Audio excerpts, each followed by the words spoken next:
Honestly, it's always your kind that has trouble with simple instructions.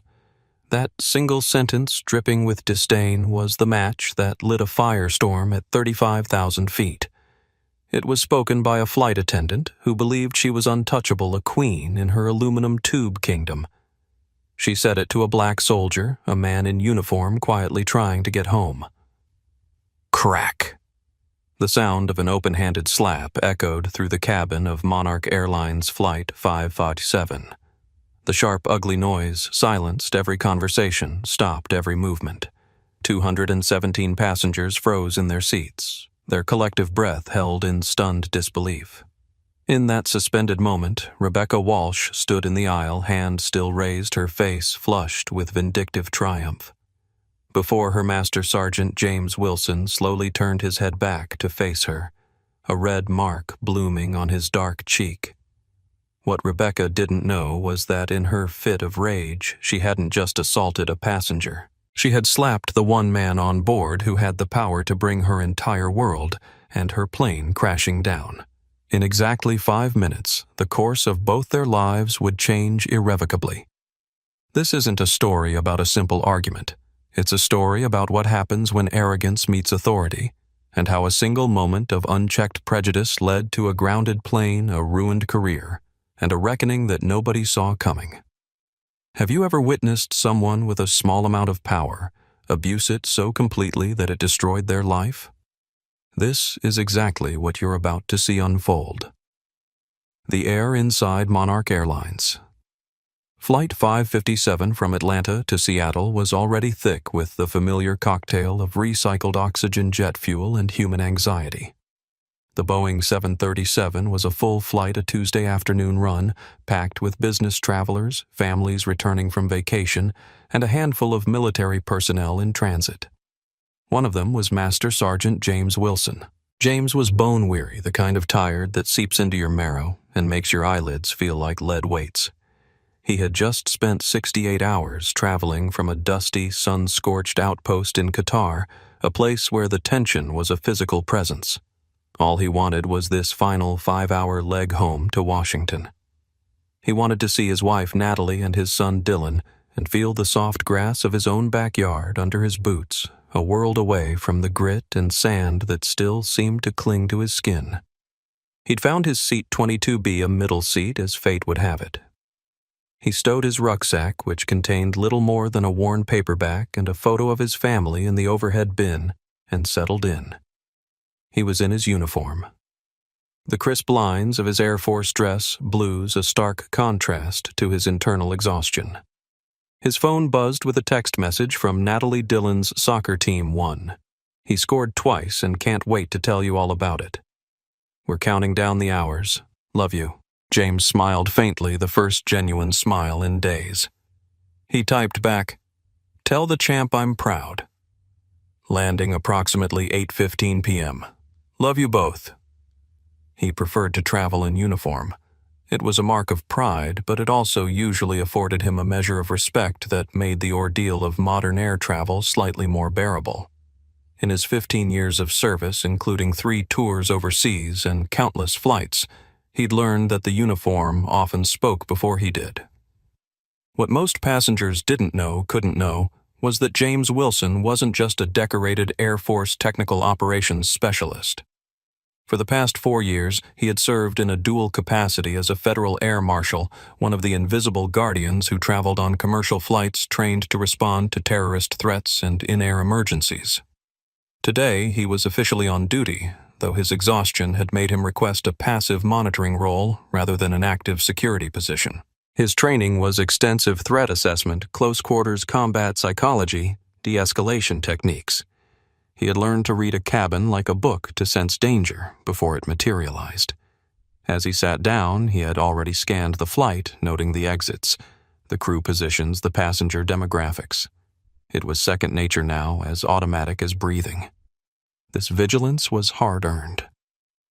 At 27 during his second deployment, James had faced a situation where racial bias nearly cost him his life. A fellow soldier had assumed he was an intruder rather than a fellow American serviceman, leading to a confrontation that could have ended tragically if a commanding officer hadn't intervened. The incident had left an indelible mark on his psyche, reinforcing his commitment to maintaining composure under pressure and assessing threats with clinical precision rather than emotion. As he settled into his seat, James noticed the unusually tense atmosphere in the cabin. The flight attendant working the economy section was moving with sharp, jerky motions. Her interactions with passengers curt to the point of rudeness. He made a mental note, another data point in his constant assessment of the environment. Today, however, felt different. The flight attendant working the economy cabin introduced herself over the PA system as Rebecca Walsh. Her voice was sharp, brittle, and carried an air of forced cheerfulness that failed to mask a deep-seated impatience. Monarch Airlines Flight 557 was scheduled for a 3:15 p.m. departure. It was now 3:47 p.m., and they were still boarding. The gate agents had announced a minor mechanical issue that needed to be resolved, and then a weather system near Denver had reshuffled the flight patterns, creating a cascade of delays that rippled across the country. Outside the oval windows, dark clouds gathered on the horizon. The captain had already warned of possible turbulence once they were airborne. The combination of weather concerns, technical delays, and a full cabin had created a palpable tension that seemed to vibrate through the aluminum skin of the aircraft. The Boeing 737-800 was configured with 16 first-class seats, 24 in premium economy, and 138 in main cabin. Every single one was occupied. The overhead bins were stuffed to capacity, forcing late-boarding passengers to check their carry-ons at the gate.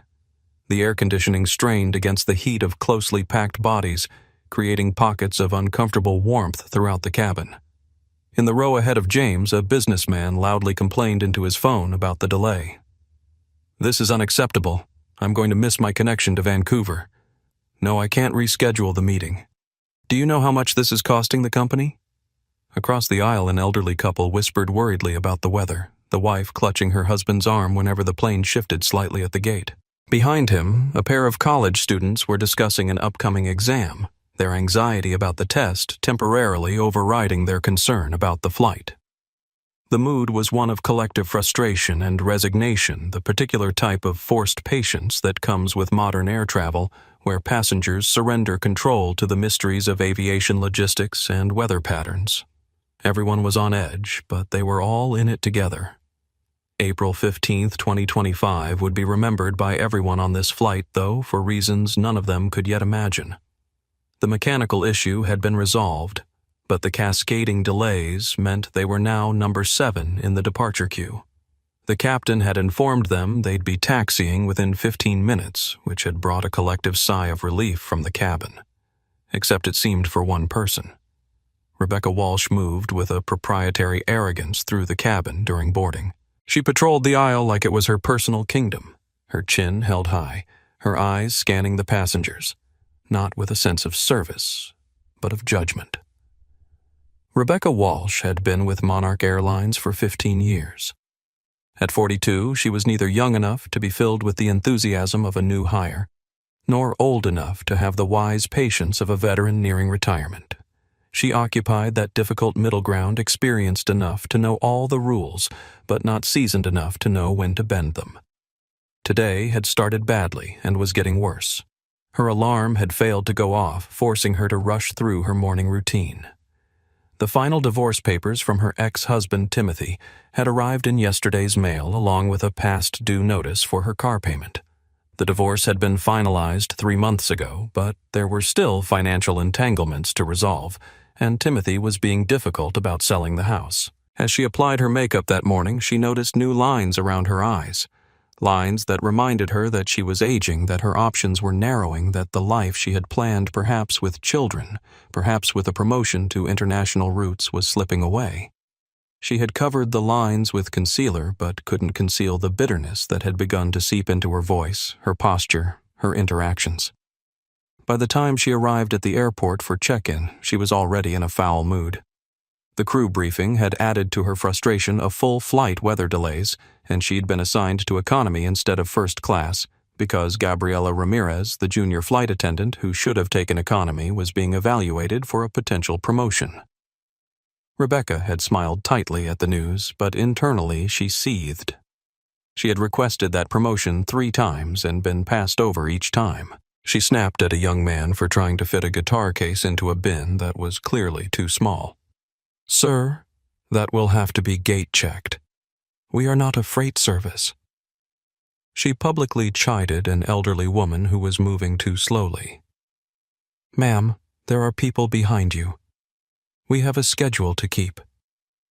2 weeks earlier, Rebecca had been involved in an incident that nearly escalated into a formal complaint. A black businessman in first class had asked for a second blanket, and she had ignored his request for nearly 30 minutes before telling him rather curtly that additional blankets were for priority passengers. The man had pointed out that he was in first class and had status with the airline, to which Rebecca had replied, "Well, you're certainly making yourself comfortable, aren't you?" The passenger had requested her name and employee number. Rebecca had provided it with a tight smile, certain that nothing would come of it. And nothing had at least nothing official. But the story had circulated among the Atlanta-based crew members. "Did you hear about Rebecca and the first-class passenger?" they whispered during layovers. "Classic Rebecca," they'd say, rolling their eyes. She told herself she wasn't racist. She treated everyone equally poorly, perhaps on her bad days, but equal nonetheless. If she was harder on certain passengers, it was because they were more demanding, more entitled. It wasn't about their skin color. It was about their attitude. At least that's what she told herself. As she moved through the cabin of Flight 557, checking seat belts and overhead bins, she felt a familiar sense of control return. Here at 35,000 feet, she had authority. She could instruct a CEO to fasten his seatbelt, tell a celebrity to stow her designer handbag, direct a politician to remain seated during turbulence. Here, finally, she mattered, and she would make damn sure everyone knew it. Gabriela Ramirez.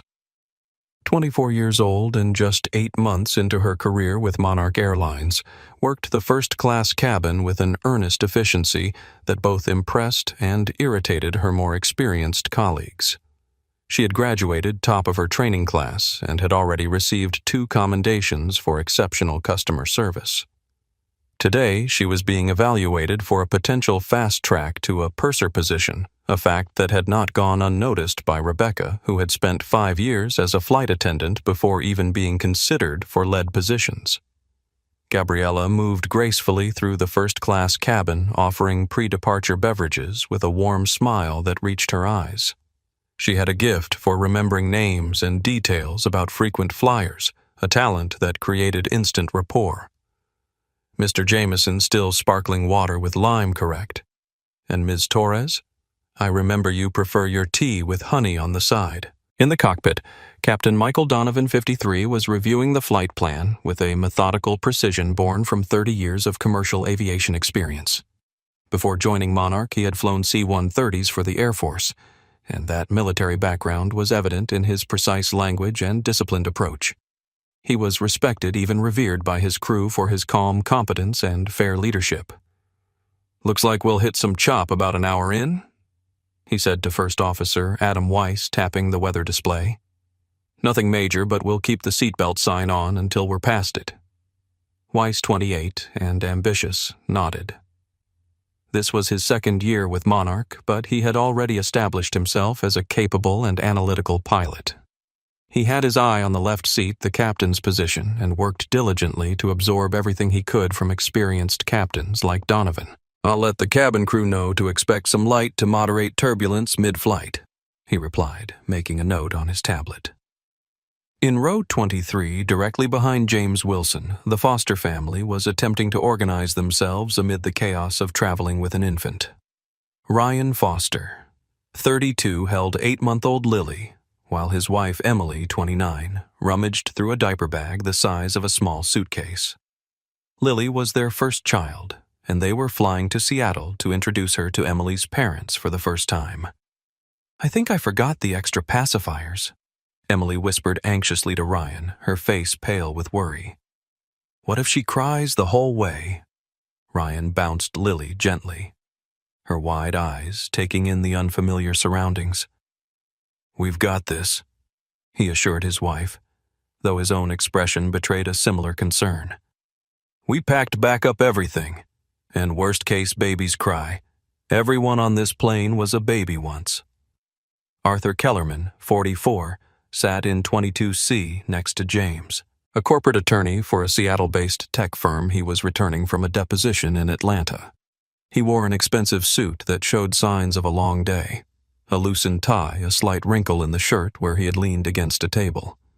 He had already removed his laptop and was answering emails with rapid-fire precision, glancing occasionally at his watch as the boarding process continued to drag on. Across the aisle in 22D, Sarah Johnson, a pediatric nurse from Portland, was reading a well-worn paperback. In 22F, by the window, Philip Martinez, a mechanical engineer from Tacoma, was scrolling through family photos on his phone, occasionally pausing to zoom in on the faces of his children. They were all strangers, thrown together by the arbitrary algorithms of airline seating assignments, each with their own stories, their own destinations. None of them could have anticipated how their lives would intersect in the next hour, or how the actions of two people would alter the course of their journey and leave an indelible mark on everyone aboard Flight 557. The boarding process was nearly complete when the Foster family, who had been patiently waiting with their infant daughter near the jet bridge entrance, finally made their way down the crowded aisle.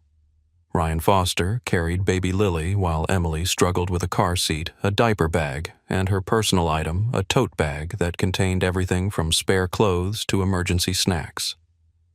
As they reached row 23 directly behind James Wilson, it became apparent that fitting all their necessary items would be challenging. The overhead bins were already stuffed to capacity with roller bags and coats. "Honey, I don't think there's room up here," Emily said, her voice tinged with panic. The diaper bag was essential. It contained formula diapers, wipes, and all the other necessities for traveling with an infant. But the already crowded overhead bin seemed to have maybe an inch of space remaining. Ryan, now holding a fussing Lily, looked around helplessly. "Maybe we can ask if someone can move their things a bit," he suggested. Emily tried to rearrange items in the bin, carefully shifting a leather briefcase and attempting to squeeze the diaper bag into the narrow remaining space. The bag was almost in when a sharp voice cut through their concentration. "Excuse me, what do you think you're doing?" Rebecca Walsh materialized at the end of their row, arms crossed, eyes narrowed at Emily's attempt to rearrange the overhead bin. "I'm just trying to fit our bag," Emily explained, still pushing at the diaper bag. "It has all the baby supplies we need for the flight." Rebecca's expression didn't soften. "That bin is full. If your bag doesn't fit easily, it needs to be checked." "But it's not a regular bag. It's essential items for our daughter, Ryan," explained Lily, now squirming in his arms. "We can't be without diapers and formula for 5 hours." "You should have planned better," Rebecca replied coldly. "You should have boarded earlier if bin space was important to you." "We were in the priority boarding group." Emily said, her voice trembling slightly. "But they asked us to wait because of the car seat installation check." "That's not my concern," Rebecca said. "The fact remains that if the bag doesn't fit, it doesn't go in the cabin. You're holding up the entire boarding process." Ryan bounced Lily, who was becoming increasingly distressed by the tension. "It's almost in," he said. "Just needs a little adjustment." "Sir, I won't tell you again." Rebecca's voice rose, drawing the attention of nearby passengers. "Either that bag goes under the seat in front of you, or it gets checked to your final destination." "But the car seat has to go in the seat," Emily explained, gesturing to the bulky infant car seat. "There's nowhere else." "That's not my problem," Rebecca snapped. "Rules are rules." The situation was escalating quickly. Emily looked close to tears. Ryan was struggling to calm Lily, and Rebecca stood like an immovable obstacle, her authority absolute and unyielding. James Wilson, who had been watching the interaction unfold, recognized both the logistical problem and the unnecessary hostility. He understood what it was like to be exhausted and just wanting to get home, and he could see the young family was doing their best in a difficult situation. He unbuckled his seatbelt and stood up. "Excuse me," he said in a low, calm voice. "I may be able to help. I'm pretty good at this stuff. It's like a game of Tetris." James reached up and, with the practiced efficiency of someone who had packed military equipment into tight spaces, began to rearrange the items in the bin. He shifted his own rucksack, turned the diaper bag on its side, and leveraged a corner in just the right way. With a few deft movements, he created enough space and the diaper bag slid smoothly into place. He gave the bin a firm push and it clicked shut. "There you go," James said with a small, tired smile to the couple. Ryan exhaled in relief. "Oh man, thank you. Seriously, thank you so much." Emily mouthed a silent thank you as she began installing the car seat, her hands still shaking slightly from the confrontation. James nodded and was about to sit back down when he felt a cold stare burning into the side of his head. He looked up and met Rebecca's gaze. There was no gratitude in her eyes. There was only fury. Her face had darkened like a thundercloud, her lips pressed into a thin white line. He had not helped, he had interfered. He had solved a problem she was creating, and in doing so, he had undermined her authority in front of her audience. Rebecca's anger was a tangible force radiating toward James Wilson. To her, he wasn't just a passenger who had helped another passenger. He was a direct challenge to her control, her already tenuous grip on the one domain where she still felt powerful. She leaned in close, her voice a venomous whisper meant only for him, but loud enough for the Foster family and Arthur Kellerman to hear. "When I am handling a situation with a passenger," she hissed, her breath smelling of stale coffee and mints, "you will sit down, you will be quiet, and you will let me do my job." "Is that clear, Sergeant?" The emphasis she placed on his rank made it sound like an insult rather than a sign of respect. James was taken aback by the sheer hostility radiating from her. In his years of military service and air marshal training, he had encountered all types of difficult people, but the naked antagonism in Rebecca's eyes was jarring. He kept his voice even, maintaining the calm demeanor that had served him well in far more dangerous situations. "Ma'am, I was just trying to help. We all want to get this plane in the air." This seemingly reasonable response was to Rebecca an act of defiance. The fact that he hadn't backed down immediately, hadn't shown proper deference to her authority, only fueled her rage. In her mind, his calm response was not respectful, it was condescending. "Don't tell me what we all want," she said, her voice rising slightly. "I've been doing this job for 15 years. I know what needs to happen for a safe departure." James nodded, still maintaining his composure. "Of course. Safety is the priority." Arthur Kellerman, sitting next to James, shifted uncomfortably. As a corporate attorney, he was trained to recognize when situations were escalating unnecessarily. He glanced between James and Rebecca, noting the growing tension, and subtly reached for his phone in his jacket pocket. "Ma'am," James tried again, his tone respectful but firm. "The bag is secure. The bin is closed properly. There's no safety issue here." As James spoke, his mind flashed back to a training exercise from his air marshal preparation. The instructor had emphasized that sometimes the real threats on an aircraft weren't the obvious ones. Sometimes they were crew members whose emotional instability could compromise safety protocols. "Watch for excessive rigidity," the instructor had said. Someone more concerned with enforcing rules than addressing the actual safety situation. Rebecca's behavior was raising all those warning flags. Rebecca stepped closer, invading his personal space. Her next words were delivered with a quiet intensity that nonetheless carried to several rows around them.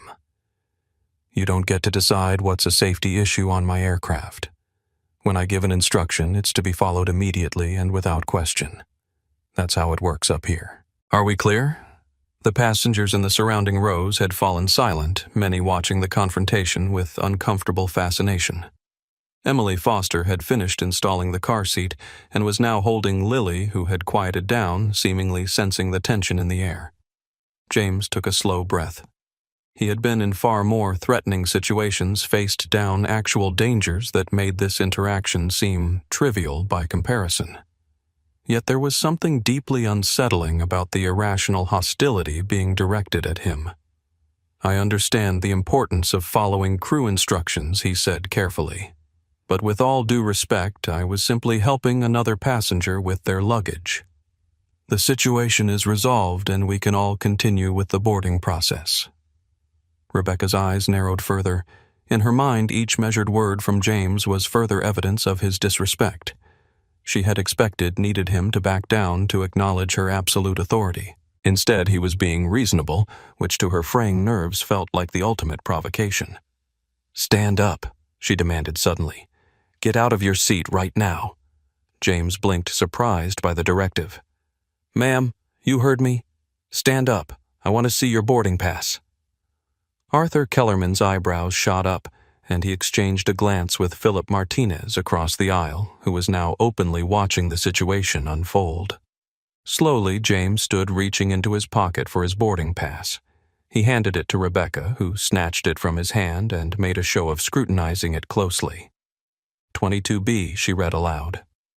"Middle seat." She looked up at him with a triumphant gleam in her eye. "You're leaning into the aisle. That's a safety violation during boarding. Return to your seat and stay there until we reach cruising altitude." It was a petty and technically inaccurate assertion. James had only stood to help with the luggage and was now standing at her direct request, but it was the only leverage she could find in the moment. James, recognizing the irrationality of the situation, but trained to de-escalate rather than confront, simply nodded. "Yes, ma'am." He began to sit down, but Rebecca wasn't finished. The fact that he had complied so readily only irritated her further. There was no satisfaction in winning if your opponent didn't fight back, if they didn't acknowledge your victory. "I could have you removed from this flight for interfering with crew member duties," she added, her voice carrying through the now silent cabin. "Consider this your final warning." Around them, passengers exchanged uncomfortable glances. The atmosphere had grown thick with tension. In row 25, a woman whispered to her husband, "What is her problem?" He was just helping. The husband shushed her, not wanting to become the next target of the flight attendant's ire. James sat back in his seat, his expression unreadable. Years of military discipline allowed him to maintain his composure, but inside a slow burn of indignation was beginning to build. Not for himself, he had faced far worse, but for the principle of the matter. For the young family who had been unnecessarily stressed. For the atmosphere of fear that Rebecca was creating in what should have been a routine flight. From his training as an air marshal, he knew that crew members who lost emotional control posed their own kind of security risk. They created tension, divided attention from real threats, and potentially made bad decisions under pressure. He made a mental note to observe Rebecca's behavior throughout the flight, assessing whether it constituted a genuine security concern. For now, though, he would follow procedure, comply, de-escalate, observe. Rebecca, having made her point to the entire cabin, turned to walk away. But as she did, she muttered under her breath, just loud enough for James and those immediately around him to hear, "Typical." They never know their place. Rebecca's bitter muttering might have been the end of it. She could have walked away maintaining the fragile professionalism of the cabin, and Flight 557 might have departed on its delayed schedule without further incident. But something inside Rebecca Walsh had broken loose a dam of frustration, resentment, and prejudice that had been building for years. She took 3 steps down the aisle, then stopped. The silence in the cabin seemed to pull at her, demanding something more definitive, some final word that would cement her authority once and for all. She turned back toward James Wilson, who sat silently in his seat, his military bearing evident even in his stillness. She looked him up and down, her eyes lingering on his dark skin, then his uniform, as if the two were a baffling contradiction. Her gaze was dismissive, evaluating, and openly contemptuous. It was a look James had encountered before, the look of someone who couldn't quite reconcile his blackness with his uniform, his authority, his existence in a space they considered exclusively theirs. "Honestly," she said, her voice now rising for all to hear, "it's always your kind that has trouble with simple instructions." The words hung in the air, thick and poisonous. A collective gasp rippled through the surrounding rows.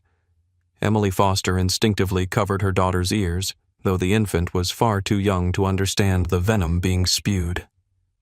Ryan Foster looked horrified, his mouth slightly open in shock. Arthur Kellerman, who had been discreetly holding his phone low against his leg, now raised it slightly, ensuring the camera was capturing what was unfolding. His legal mind had already processed that what he was witnessing had crossed from a mere customer service issue into something much more serious. Sarah Johnson, the pediatric nurse across the aisle, audibly inhaled. Philip Martinez slowly removed his earbuds, staring at Rebecca with undisguised disgust. "Your kind." The phrase echoed in the confined space of the aircraft cabin, its meaning unmistakable to everyone present. It wasn't just about passengers who didn't follow instructions. It was about race, about prejudice, about a worldview that categorized people based on the color of their skin. James felt a hot flush of anger rise from his chest. He had been shot at, had faced down threats far more real than this woman. But the casual, demeaning racism of her comment, delivered so publicly while he was in the uniform of the country he served, struck a nerve deep and raw. In his mind flashed a memory from 6 years earlier, being denied entry to an officers' club in San Antonio, despite his military ID, the doorman insisting he must be at the wrong place, suggesting that perhaps he was looking for the enlisted club where his people usually went. The memory stung not because of the doorman's ignorance, but because of the other officers who had witnessed it and said nothing. In his 15 years of service, including deployments where he had put his life on the line, he had encountered racism both subtle and overt. He had learned to navigate it, to compartmentalize it, to focus on the mission rather than the ignorance. But here in this moment, the mission and the ignorance were colliding in a way he couldn't ignore. He took a slow, deliberate breath, his training in de-escalation kicking in. He would not give her the satisfaction of a reaction. He would not be the angry black man she was clearly trying to provoke. He knew that anything he said or did now would be scrutinized, interpreted through the lens of prejudice that she and perhaps others viewed him through. James looked her dead in the eye and said, his voice dangerously quiet, "Ma'am." That was entirely uncalled for. "I suggest you walk away and check your attitude." The cabin had gone completely silent. Even the ambient noises of the aircraft, the hum of the ventilation system, the occasional thunk of baggage being loaded in the hold below seemed muted in the wake of Rebecca's comment and James's measured response. Gabriela Ramirez, who had been attending to the first-class cabin, appeared at the front of the economy section, drawn by the unusual silence. She took in the scene, Rebecca standing rigid in the aisle, James sitting calmly but with evident tension, and the shocked expressions of the surrounding passengers. Rebecca Gabriela called tentatively, "Is everything okay back here? We're almost ready for door closure." Rebecca didn't turn to acknowledge her junior colleague. Her attention was fixed entirely on James Wilson, on his calm defiance, on his refusal to be cowed by her authority or her bigotry.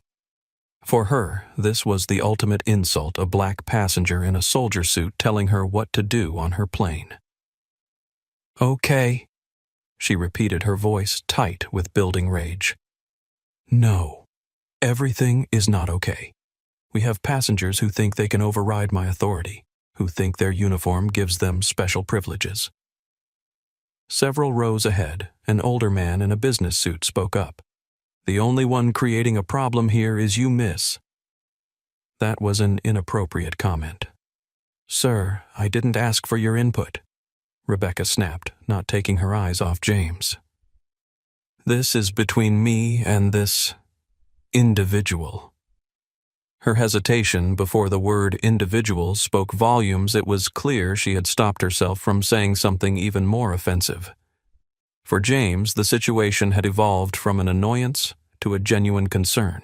As an air marshal, he was trained to identify threats to flight safety. Crew members were supposed to be the last line of defense in the cabin, the ones passengers could rely on in an emergency. A flight attendant who was emotionally unstable, who was antagonizing passengers and creating a hostile environment, represented a different kind of security threat, one that could potentially compromise the crew's ability to respond effectively in a crisis. He remained silent, maintaining eye contact with Rebecca, assessing the level of threat she posed. Not to him personally, he could handle far worse than verbal abuse, but to the overall safety and security of the flight. Rebecca's world had shrunk to this one confrontation, this one passenger who refused to submit to her authority. All her frustrations, her recent divorce, her mounting credit card debt, her feeling that her life hadn't turned out the way she'd planned, coalesced into a single point of white-hot rage. In the moment before the unthinkable happened, there was a strange clarity in Rebecca Walsh's mind. She saw herself as if from a distance, a professional woman in a crisp uniform facing down insubordination, maintaining order on her aircraft. In her distorted perception, she wasn't about to commit assault. She was about to deliver necessary discipline to maintain her authority. The reality, of course, was far different. She was a flight attendant who had already crossed multiple lines of professionalism and human decency, now teetering on the edge of an action that would destroy her career and alter her life forever. James Wilson could see it coming. His training as both a soldier and an air marshal had honed his ability to read body language to anticipate hostile actions before they occurred. He saw the slight shift in Rebecca's posture, the tightening of her jaw, the almost imperceptible leaning forward. He could have moved, could have blocked the blow that was coming, but his training also told him something else. Sometimes the best response to a threat is to let it play out, to allow the aggressor to fully reveal themselves before taking action. In a move that shocked everyone, including herself, Rebecca drew back her hand and slapped him. The sound was a sharp, ugly crack that echoed through the suddenly silent cabin. It wasn't a playful tap or a gesture of frustration. It was a full-force, open-palmed strike across the face, delivered with all the pent-up rage and bitterness that had been building inside Rebecca Walsh for years. James's head snapped to the side from the impact, more from surprise than force. The red mark began to bloom immediately on his cheek, stark against his dark skin. For a heartbeat, there was absolute stillness. The fussy baby stopped crying. The chatter ceased. Every eye was locked on row 22, on the tableau of violence that had just played out in what should have been the mundane setting of a commercial airliner. Time seemed to stretch and compress simultaneously. For some witnesses, the moment expanded, allowing them to register every detail, the look of shock on nearby passengers' faces, the slight tremor in Rebecca's hand as it returned to her side, the absolute stillness of James Wilson as he slowly turned his head back to face his attacker. For others, it was a blur, a surreal interruption to what should have been a routine flight, their brains struggling to process that they had just witnessed a uniformed flight attendant physically assault a uniformed member of the military. Arthur Kellerman's phone captured it all: the approach, the slap, the aftermath. His hand was remarkably steady as he continued filming, documenting what he knew would become evidence in what was surely going to be a significant legal case. As a corporate attorney, he had seen many instances of workplace misconduct, but never something so blatant, so public, and so clearly indefensible. The Foster family was frozen in horror.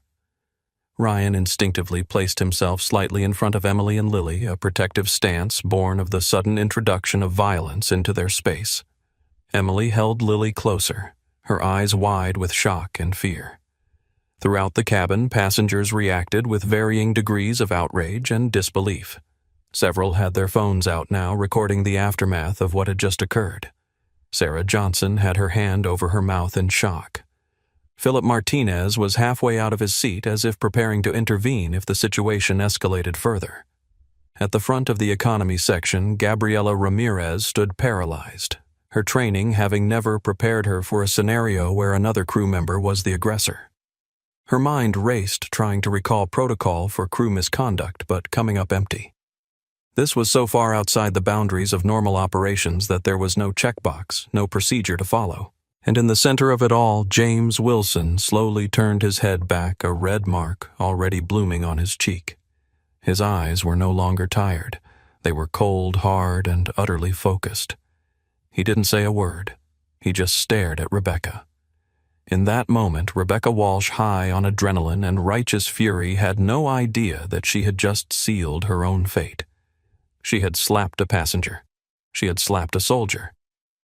But she had also just assaulted a sworn federal officer, and the clock on her career, her freedom and her life as she knew it, had just started ticking down. 5 minutes was all it would take. The slap echoed with a finality that left no room for interpretation. It was an act of pure, unrestrained aggression. Rebecca stood panting slightly, her hand still tingling, a triumphant, wild look in her eyes. She expected fear, or perhaps an angry outburst that would justify her calling for security to have him dragged off the plane. She expected to be validated in her power. She got none of it. James Wilson didn't flinch. He didn't raise his voice. The hot anger he felt was instantly caged and locked away, replaced by a chillingly calm professionalism that was far more unnerving than any shouted threat could have been. His training, honed in far more dangerous arenas, took over completely. The target was no longer a flight attendant. It was a threat to the security and stable operation of a federal conveyance. Assess, de-escalate, control. The slap echoed with a finality that left no room for interpretation. It was an act of pure, unrestrained aggression that crossed every conceivable line of professional conduct and human decency. Rebecca Walsh stood panting slightly, her hand still tingling, a triumphant, wild look in her eyes. She expected fear, or perhaps an angry outburst that would justify her calling for security to have him dragged off the plane. She expected to be validated in her power. She got none of it. Master Sergeant James Wilson didn't flinch. He didn't raise his voice. The hot anger he felt was instantly caged and locked away, replaced by a chillingly calm professionalism that was far more unnerving than any shouted threat could have been. His training, honed in far more dangerous arenas, took over completely. The target was no longer a flight attendant. It was a threat to the security and stable operation of a federal conveyance. Assess, de-escalate, control. He slowly and deliberately unbuckled his seatbelt for the second time. He stood up his 6'2" frame, seeming to fill the entire aisle, dwarfing Rebecca. He didn't move toward her, but his sheer presence made her take an involuntary step back. The triumphant look on her face began to curdle into confusion, then a flicker of fear. This was not the reaction she had anticipated. The man before her wasn't cowering or yelling. He was composed, controlled, and somehow more commanding in his silence than she had been in her rage. Arthur Kellerman was still discreetly filming his corporate lawyer's mind, already cataloging the potential legal ramifications of what he was witnessing. Emily Foster had turned Lily's face away from the confrontation, shielding her daughter from the tension in the cabin. Ryan Foster watched with a mixture of concern and fascination, ready to protect his family if necessary, but sensing that the immediate danger had somehow shifted. "What do you think you're doing?" Rebecca stammered, trying to regain her footing. "Sit down. That's it. I'm calling the captain. We're having you removed." "That won't be necessary," James said, his voice flat and devoid of emotion.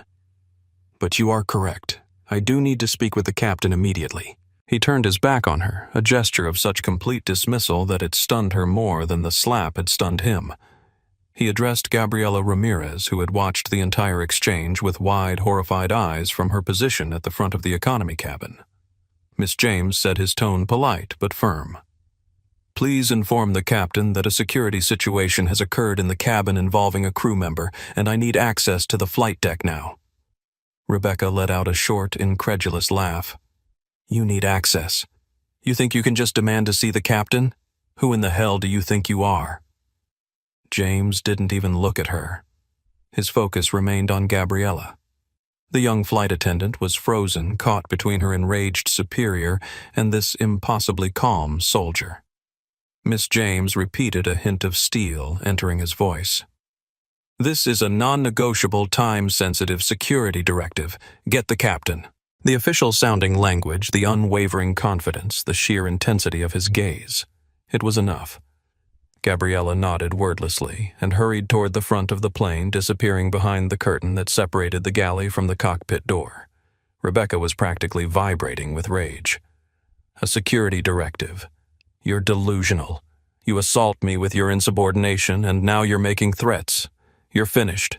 You'll be lucky if you're not dishonorably discharged after this." James remained silent, standing like a statue in the aisle, his eyes fixed on the cockpit door. The passengers were whispering furiously now, phones up the story spreading through the cabin like wildfire. The Foster family had pulled Lily close, looking terrified at the escalating situation. Arthur Kellerman continued to film capturing Rebecca's escalating tirade and James's unnerving calm. Throughout the cabin, a strange shift had occurred.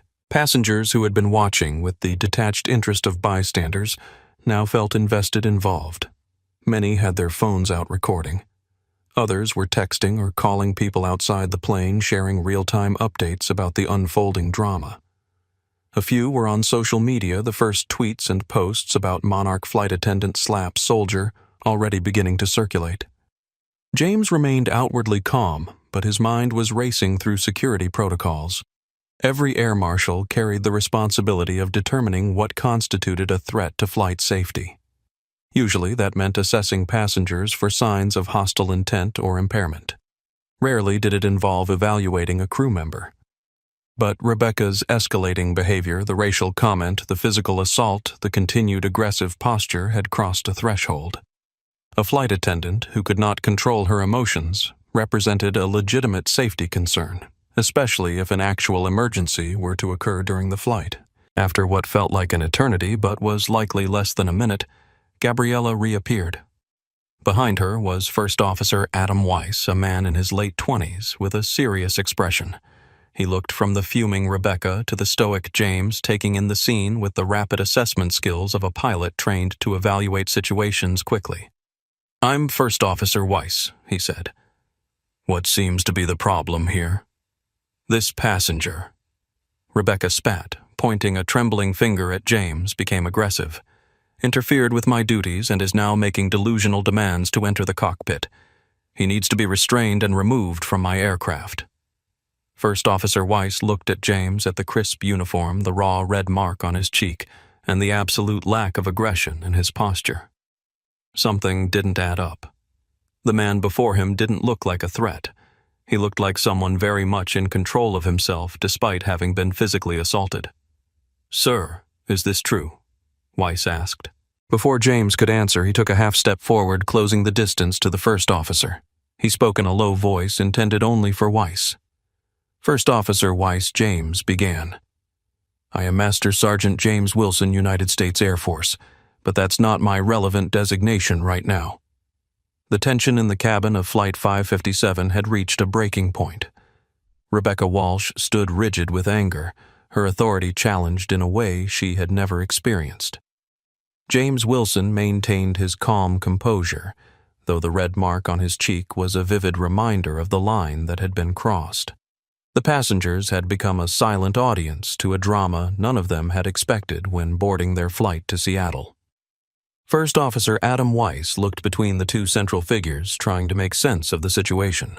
As the second in command of the aircraft, he had responsibility for cabin safety, but nothing in his training had prepared him for a scenario where a crew member was the apparent aggressor. His instinct was to support his colleague, but the evidence before him, the calm soldier with a handprint on his face, versus the visibly agitated flight attendant, made that position difficult to maintain. Sir Weiss addressed James, keeping his voice steady and professional. "I understand there's been an incident. Can you explain to me exactly what you're requesting?" James maintained direct eye contact with the first officer. "I need to speak with Captain Donovan immediately regarding a serious security matter that directly impacts this flight." Rebecca interjected, her voice shrill. "This is ridiculous. He's manipulating the situation.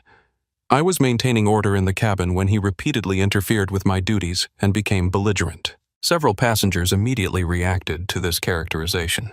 "That's not what happened at all," called out a middle-aged woman from row 25. "She's the one who was aggressive. I saw the whole thing," added Philip Martinez from across the aisle. "She slapped him for no reason." "I've got it on video," Arthur Kellerman stated calmly, holding up his phone. The flight attendant made a racist comment and then physically assaulted this Air Force officer. Rebecca turned, scanning the faces of the passengers, looking for any sign of support or agreement. She found none. The unified front of passenger accounts clearly unsettled her, but she doubled down. "They're exaggerating," she insisted to Weiss. "This is a coordinated attempt to undermine my authority. This passenger," she pointed at James, "has been disruptive since he boarded. He needs to be removed from the flight before we depart." First Officer Weiss looked increasingly uncomfortable. The situation was escalating beyond his immediate authority to resolve. "Sir," he said to James, "perhaps we could discuss this in the forward galley." "No," James said firmly. "What I need to discuss involves flight security protocols that can only be addressed with the captain, and it needs to happen now." There was something in James's tone, a quiet authority, a certainty that gave Weiss pause.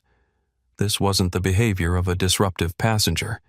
This was something else entirely.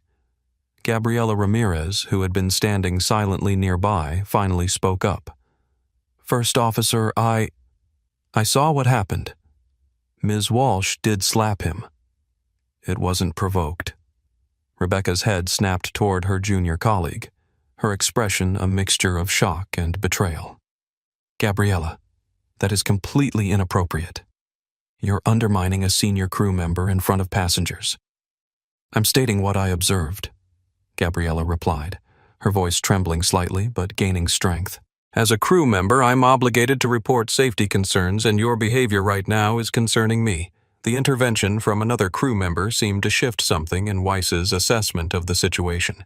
He studied James more carefully, noting the military bearing, the controlled demeanor, and the absolute conviction in his request. Sir Weiss said to James, "I need to understand exactly why this requires immediate access to the captain." James glanced around at the crowded cabin, then back to Weiss. "This is a matter that falls under federal security protocols. I can't discuss it further in the open cabin." Rebecca rolled her eyes dramatically. "Oh, for God's sake! Now he's claiming to be some kind of security expert. This is absurd." But Weiss was no longer paying attention to Rebecca. Something in James's phrasing had triggered his pilot's instinct for recognizing genuine security concerns. The specific mention of federal protocols was not language a typical passenger would use. "Wait here," Weiss said to James. "I'll speak with the captain." Rebecca stepped forward, positioning herself between Weiss and the path to the cockpit. "Adam, you can't seriously be entertaining this. He's manipulating you. This is exactly how these people operate." The renewed racial undertone in her comment was not lost on anyone in the vicinity. A murmur of disapproval rippled through the cabin. Weiss's expression hardened. "Rebecca," he said quietly but firmly, "I need you to step back and let me do my job." "Your job is to support your crew," she hissed. "My job is the safety and security of this aircraft," Weiss countered. "And right now I'm concerned about your state of mind and its impact on that safety." It was a decisive moment. Rebecca's face flushed with anger and humiliation as she realized the first officer was siding against her. "Fine," she spat. "Go ahead. Believe him over me. But when this backfires, remember I warned you." Weiss turned and headed toward the cockpit, leaving Gabriela to monitor the situation in the cabin. The young flight attendant positioned herself near James but maintained a respectful distance, her expression a mixture of concern and professional focus. Rebecca retreated several steps down the aisle but remained within earshot, her arms crossed defensively across her chest. The red flush of anger on her face had been replaced by a pale tension as the realization that she might have seriously misjudged the situation began to dawn on her. After a brief moment at the cockpit door, First Officer Weiss returned. His demeanor had subtly shifted. There was a new formality, a heightened awareness in his movements. "Sir," he said to James, "the captain would like to speak with you." A ripple of surprised whispers spread through the cabin. It was highly unusual for a passenger to be granted access to the cockpit, especially with heightened security protocols in place since 9/11. Rebecca stepped forward again. "This is completely irregular. You can't just—" Rebecca Weiss cut her off, his voice now carrying the unmistakable tone of command. "Please return to the aft galley and wait there until further notice. That's an order from the captain." The public rebuke silenced her momentarily. She stared at Weiss, then at James, her expression flickering between rage and the first stirrings of genuine fear. James followed Weiss toward the front of the aircraft, maintaining a composed posture despite the hundreds of eyes following his movement. As they reached the forward galley, Weiss turned to him with a questioning look. "Before I open this door, I need to know exactly who you are," Weiss said quietly. James nodded once, then reached into his breast pocket. From his breast pocket, the one place he hadn't been slapped, James smoothly produced a small black leather wallet. He flipped it open. Inside, behind a clear plastic window, was not a military ID, but a set of credentials that made the young first officer's blood run cold. The ID was from the U.S. Department of Homeland Security. Emblazoned across the top were the words Federal Air Marshal Service. First Officer Adam Weiss's eyes widened. He stared at the credentials, then up at James's hard, serious face. The entire situation snapped into a terrifying new focus. This wasn't a passenger dispute. This wasn't even an unpleasant incident involving a service member. This was a federal matter. The man in front of him wasn't just a soldier. He was an undercover law enforcement officer with supreme authority on any aircraft in U.S. airspace. Agent Wilson James said, his voice a near whisper, "I have identified a direct and immediate threat to the safety and security of this flight. The threat is your lead flight attendant, Ms. Walsh. She is emotionally unstable, has committed assault, and is no longer fit to perform her duties. I am now officially taking control of the security of this cabin. I need to speak with Captain Donovan in the cockpit right now to determine the disposition of this aircraft." Weiss swallowed hard, his mind racing through emergency protocols. An agitated flight attendant was one thing. An assault on a passenger was serious, but an assault on a federal air marshal was a 5-alarm fire that required immediate and decisive action. "Yes, sir." "Right this way," Sir Weiss said, his voice suddenly filled with a deference that would have been comical under different circumstances. He knocked on the cockpit door, waited for the security protocol to be completed, and then gestured for James to enter as the reinforced door swung open. James stepped through the threshold and into the cockpit of Flight 557. The heavy door clicked shut behind him, leaving a stunned silence in its wake. Back in the main cabin, Rebecca Walsh stood alone in the aisle, her face a mask of disbelief. The first officer had called him Sir. He had let him into the cockpit. The world had just turned upside down. The power dynamic had shifted so violently it gave her vertigo. Gabriella approached her cautiously. "Rebecca, I think you should come with me to the aft galley. We need to give them space to resolve this." Rebecca stared at the younger woman, struggling to process what was happening. "What is going on?" she demanded. "Who is he? Why would they let him in there?" Before Gabriella could respond, a passenger from row 27 spoke up. "He's an air marshal. My brother works for TSA. I recognize the wallet." The words rippled through the cabin like an electric current. "Air marshal," someone repeated. She slapped a federal agent, another whispered. The blood drained from Rebecca's face as the implications began to sink in. Air marshals were federal law enforcement officers specifically tasked with protecting aircraft from threats. They had nearly absolute authority in the air, and she had just physically assaulted one. "That's not... He can't be..." Rebecca stuttered, but the conviction in her denial was crumbling rapidly. "He's just a soldier." Arthur Kellerman shook his head slightly. "Many air marshals have military backgrounds, Ms. Walsh. They don't advertise who they are. That's rather the point of having undercover security on flights." Rebecca turned to Gabriella, desperation now evident in her eyes. "Did you know? Did everyone know except me?" "No one knew," Gabriella said quietly. "That's how it works. But Rebecca, what matters right now is that you assaulted a passenger. Whether he's an air marshal or not, that's a serious violation." "I didn't," Rebecca began, but the words died on her lips as she looked around at the sea of faces staring back at her.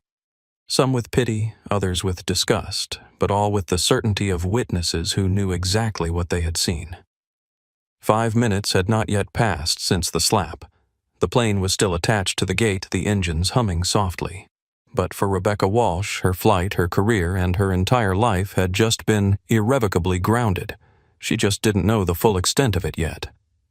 In the cockpit, Captain Michael Donovan turned in his seat as James entered. His weathered face registered surprise, then concern as he noted the red mark on James's cheek. "What in God's name is going on back there?" he asked. "Weiss tells me we have a serious situation." James stood at a respectful distance, maintaining proper cockpit protocol despite the extraordinary circumstances. "Captain Donovan, my name is James Wilson. I'm a federal air marshal." He presented his credentials again.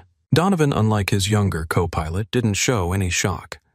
He'd been flying long enough to have encountered FAMs on his flights before, though they were almost always invisible present but undetected exactly as designed. He took the credentials, examined them closely, noting the ID number and the seal of the Department of Homeland Security. They were legitimate. He handed them back. "All right, Agent Wilson," the captain said, his demeanor shifting. The man before him was no longer just a passenger or a soldier. He was a federal partner in the security of this aircraft. "Report."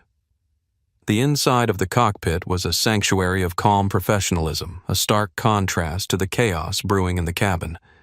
The soft glow of instrument panels illuminated the faces of Captain Michael Donovan, First Officer Adam Weiss, and James Wilson as they conferred in the confined space of the flight deck. At approximately 16:05 hours during the final stages of boarding, James began his voice.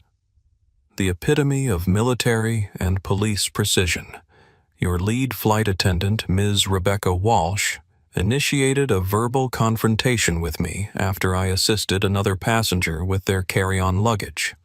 James recounted the events concisely, without emotion or embellishment. He detailed Rebecca's escalating hostility, her blocking of the aisle, and her refusal to de-escalate despite multiple opportunities. She then made a statement I deemed to be racially motivated. James continued. She said, "It's always your kind that has trouble with simple instructions." Captain Donovan's eyes narrowed. That was bad. Incredibly bad. It spoke to a profound lack of judgment and potential discriminatory behavior that violated both airline policy and civil rights protections. When I advised her that her comment was uncalled for and that she should walk away, James went on, his voice unwavering. She responded by striking me across the face with an open hand. The captain and first officer stared at the red handprint on James's cheek, which was now impossible to unsee. "She assaulted you," Donovan stated flatly, the full weight of the word sinking in. "Yes, sir," James confirmed. "She committed an unprovoked assault on a passenger who also happens to be a federal officer in the performance of his duties in a secure federal area." James paused, allowing the severity of the situation to register before continuing. "More critically, from your perspective as pilot in command, her actions demonstrate a complete loss of emotional control. She is volatile, unprofessional, and in my official assessment, she constitutes a direct and immediate flight safety risk. An individual this unstable cannot be trusted with the critical safety and security duties of a flight attendant at 35,000 feet. Captain Donovan leaned back in his chair, processing the catastrophic implications. This wasn't something that could be smoothed over. This wasn't a personality clash or a customer service issue. This was a federal crime and a massive safety breach. The regulations were crystal clear. "What's your recommendation?" Agent Donovan asked, already knowing the answer but needing to hear it.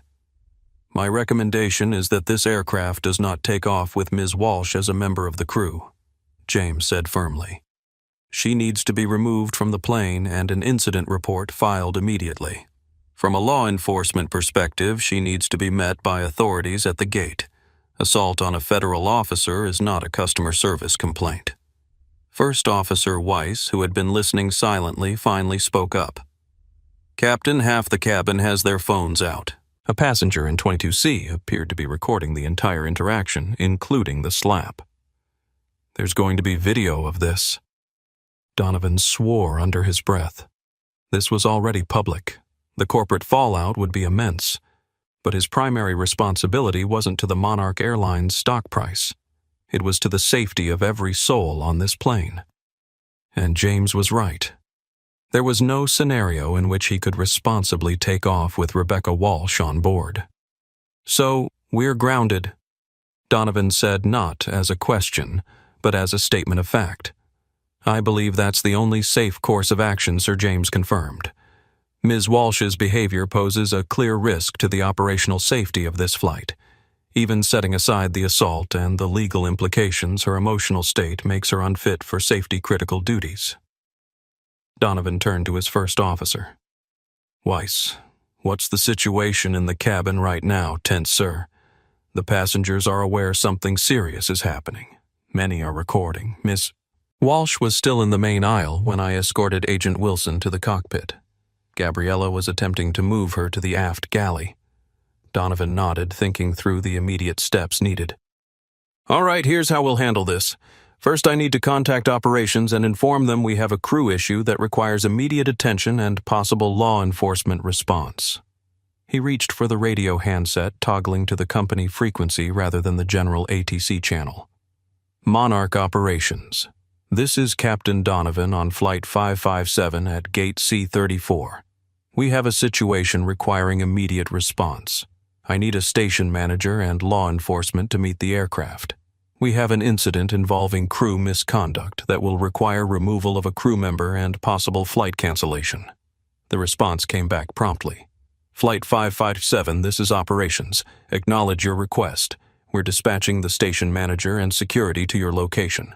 Can you provide additional details on the nature of the incident?" Donovan glanced at James, who gave a slight nod. "Operations, we have had an assault incident involving a flight attendant and a passenger who is a federal air marshal. The situation is contained, but we need immediate assistance at the gate." There was a brief pause. Then understood Captain. "Law enforcement has been notified. They'll meet you at the gate in approximately 5 minutes." Donovan replaced the handset and turned back to James. "Agent Wilson, as the pilot in command, I'm formally requesting your continued assistance in maintaining cabin security until law enforcement arrives. I'm also going to need a formal statement from you for our incident report." "Of course," Captain James replied. "I'll provide whatever assistance you need." Donovan turned to his first officer. "Weiss, I need you to go back into the cabin and inform Gabriella to secure Ms. Walsh in the aft galley away from passengers. Then make an announcement that we're experiencing a delay due to a crew issue. Don't provide specifics. We don't need to inflame the situation further." "Yes, sir," Weiss responded, moving toward the cockpit door. "Wait," Donovan called. "Before you go out there, let's be clear on the chain of events that will follow. Once law enforcement arrives, Ms. Walsh will be removed from the aircraft. After that, we'll need to assess whether we can operate this flight. We'll be down a flight attendant, and depending on availability of a replacement, we might have to cancel." Weiss nodded his understanding. "What about the passengers? Some of them are witnesses to the assault. We'll deal with that after Walsh is off the plane," Donovan said firmly. "One crisis at a time." As Weiss exited the cockpit, Donovan turned back to James. "Agent Wilson, I want to apologize on behalf of Monarch Airlines for what happened to you today. That's not who we are as a company, and it's certainly not the standard of professionalism we expect from our crew." James nodded in acknowledgement. "I understand, Captain. Unfortunately, in my line of work, I've seen how stress and personal issues can cause people to act in ways they might not ordinarily behave. The important thing now is ensuring the safety of everyone on board." Donovan studied the air marshal for a moment, impressed by his composure and professionalism in the face of such a personal attack. "May I ask you something off the record?" "Go ahead," James replied. "You could have identified yourself immediately after the incident.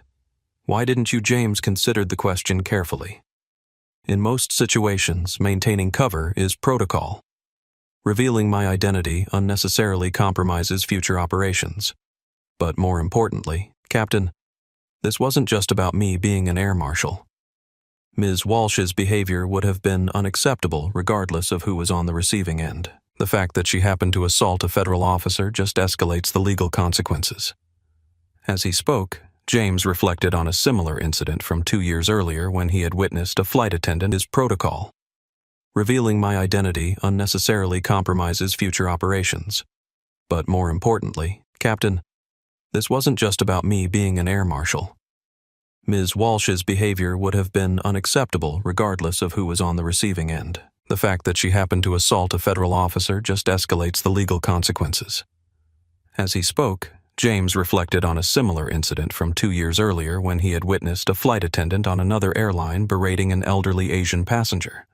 He had remained silent, then following protocol to stay undercover unless there was an immediate safety threat. The memory had haunted him, the passenger's humiliation, the crew member's unchecked power. Today had been different. Today, the threat to flight safety had been clear and present. Donovan nodded thoughtfully. Fair enough. Well, we're going to handle this by the book. He reached for the PA microphone, preparing to address the cabin. I need to inform the passengers about our delay. Captain Michael Donovan held the PA microphone in his hand, weighing his words carefully. In his 3 decades of flying commercial aircraft, he had made hundreds of announcements about delays, weather issues, and mechanical problems. But he had never had to tell passengers that their flight was being grounded because a member of his crew had assaulted a federal agent. He pressed the button and his calm, authoritative voice filled the cabin. Folks, this is your captain speaking from the flight deck. I apologize for the delay. Due to an unforeseen security issue involving a member of the flight crew, we will be unable to depart at this time. We will be shutting down the aircraft and returning to the gate. I repeat, due to a crew-related security issue, we are returning to the gate. He paused, letting the information sink in before continuing. We ask that you please remain in your seats until the seatbelt sign is turned off. We will provide you with more information as soon as we have it. Cabin crew prepare for return to stand. In the main cabin, a wave of groans and confused murmurs spread through the passengers. Most had witnessed at least part of the confrontation between Rebecca and James, but hearing the official confirmation that the incident was severe enough to ground the plane still came as a shock. Rebecca Walsh, who had been reluctantly ushered to the aft galley by Gabriella, felt the words hit her like a physical blow. A crew-related security issue. There was only one crew member involved in an issue. Her. The engines, which had been humming with the promise of departure, began to wind down. The low thrum that vibrated through the fuselage faded into an eerie silence. The lights flickered as the plane switched from its own power back to the ground supply. Rebecca's face went pale. The blood drained from it, leaving her looking shallow and sick under the harsh cabin lighting. The reality of the situation was beginning to crash down on her with the force of a tidal wave. This can't be happening, she whispered more to herself than to Gabriella, who stood a cautious distance away. They're grounding the flight because of me, Rebecca. Gabriella said softly, You hit a passenger. That alone would be grounds for immediate removal from duty. But from what I'm gathering, the situation is even more serious. I was just doing my job, Rebecca insisted, though her voice lacked conviction. He was undermining my authority. You saw how he was interfering. I saw him help that family with their bag. Gabriella replied, her voice firm but not unkind. And then I saw you escalate the situation unnecessarily. And yes, I saw you slap him. Rebecca looked at her junior colleague, searching for any sign of sympathy or support. Finding none, she felt a fresh wave of panic. They can't just kick me off the flight. I'm senior crew. I have rights. The union? The union can't help you assault someone. Rebecca Gabriella cut in. This isn't about seniority or procedures. You physically attacked a passenger in front of witnesses. In the main cabin, passengers were processing the announcement with varying degrees of frustration and interest. For many business travelers, the delay meant missed connections and rescheduled meetings. For families, it was an additional stress on already challenging travel plans. But for those who had witnessed the confrontation firsthand, there was also a sense of justice being served. Arthur Kellerman, still in seat 22C, was reviewing the video he had captured on his phone. The footage was clear, unambiguous, and damning. It showed the entire sequence: Rebecca's aggressive behavior, her racist comment the unprovoked slap, and James's calm response. Arthur, with his attorney's mind, knew exactly how devastating this evidence would be in any legal proceeding. The Foster family was trying to comfort Lily, who had begun to fuss again, sensing the tension around her. "It's okay, sweetheart," Emily whispered. "We're just going to be a little delayed." Ryan checked his phone, already looking for alternative flights. "This is probably going to be canceled," he said quietly to Emily. "After what happened, I can't imagine they'll let that flight attendant continue working." Throughout the cabin, similar conversations were taking place. Passengers speculated about what would happen next, shared their observations of the incident, and expressed their outrage at Rebecca's behavior. Many were on their phones texting friends and family about the delay and the dramatic reason behind it. "My sister's a flight attendant for Delta," one woman was saying. "She says this is absolutely unheard of. Flight attendants are trained extensively in de-escalation and passenger management. To physically strike a passenger, she's definitely fired minimum." "And did you hear what she said before she hit him?" Her seatmate responded. "You're kind." In 2025. That's not just unprofessional, it's straight up racist. Back in the aft galley, Rebecca was spiraling further into denial and panic. "This is a misunderstanding," she insisted to Gabriella. "If I could just speak to the captain, explain my side." "Rebecca." "Stop," Gabriella said firmly. "The captain has made his decision based on the facts. The best thing you can do now is cooperate and try not to make this any worse than it already is." "Worse?" Rebecca laughed bitterly. "How could it possibly be worse? They're grounding a flight because of me. My career is over. 15 years gone just like that. You made choices." Gabriella said simply, "Now there are consequences." The words hung between them, stark and unavoidable. Rebecca opened her mouth to respond, but before she could, First Officer Weiss appeared at the galley entrance. "Ms. Walsh," he said formally, "we've returned to the gate. Airport security and airline management are on their way to the aircraft. Captain Donovan has instructed that you remain here in the aft galley until they arrive." Rebecca stared at him, the last fragments of her professional facade crumbling. "Adam," she said, using his first name in a desperate attempt to establish some connection. "You know me. We've flown together a dozen times. You can't seriously believe I'm some kind of threat." Weiss's expression remained impassive. "This isn't about what I believe, Rebecca. It's about what you did. You assaulted a passenger in full view of the cabin. That passenger happens to be a federal air marshal. Those are facts, not beliefs. A federal—" Rebecca's voice trailed off as the final piece clicked into place. The calm authority, the immediate access to the cockpit, the formal security language. "The soldier is an air marshal." "Yes," Weiss confirmed. "And you assaulted him during the performance of his duties. That's a federal offense." Rebecca sagged against the galley counter, the full weight of her actions finally hitting her. Her anger, her pride, her momentary loss of control had not just cost her a job. It had potentially ruined her life. Outside the aircraft, the jet bridge was reconnected. Through the windows, passengers could see the flashing lights of security vehicles on the tarmac. The moment of reckoning had arrived. The slow, grinding taxi back to the gate was the longest journey of Rebecca Walsh's life. Every inch the plane moved felt like a turn of the screw tightening the knot of panic in her stomach. Though she was physically isolated in the aft galley, she could feel the weight of judgment from the entire aircraft pressing in on her. The passengers, now fully aware of who the crew-related security issue was, stared at her with a mixture of contempt, pity, and morbid curiosity whenever she came into view. Some openly filmed with their phones, eager to capture the downfall of Monarch Rebecca, as she was already being dubbed in real-time social media updates. She tried to retreat further into the galley, seeking some privacy in her humiliation, but the small space offered little refuge.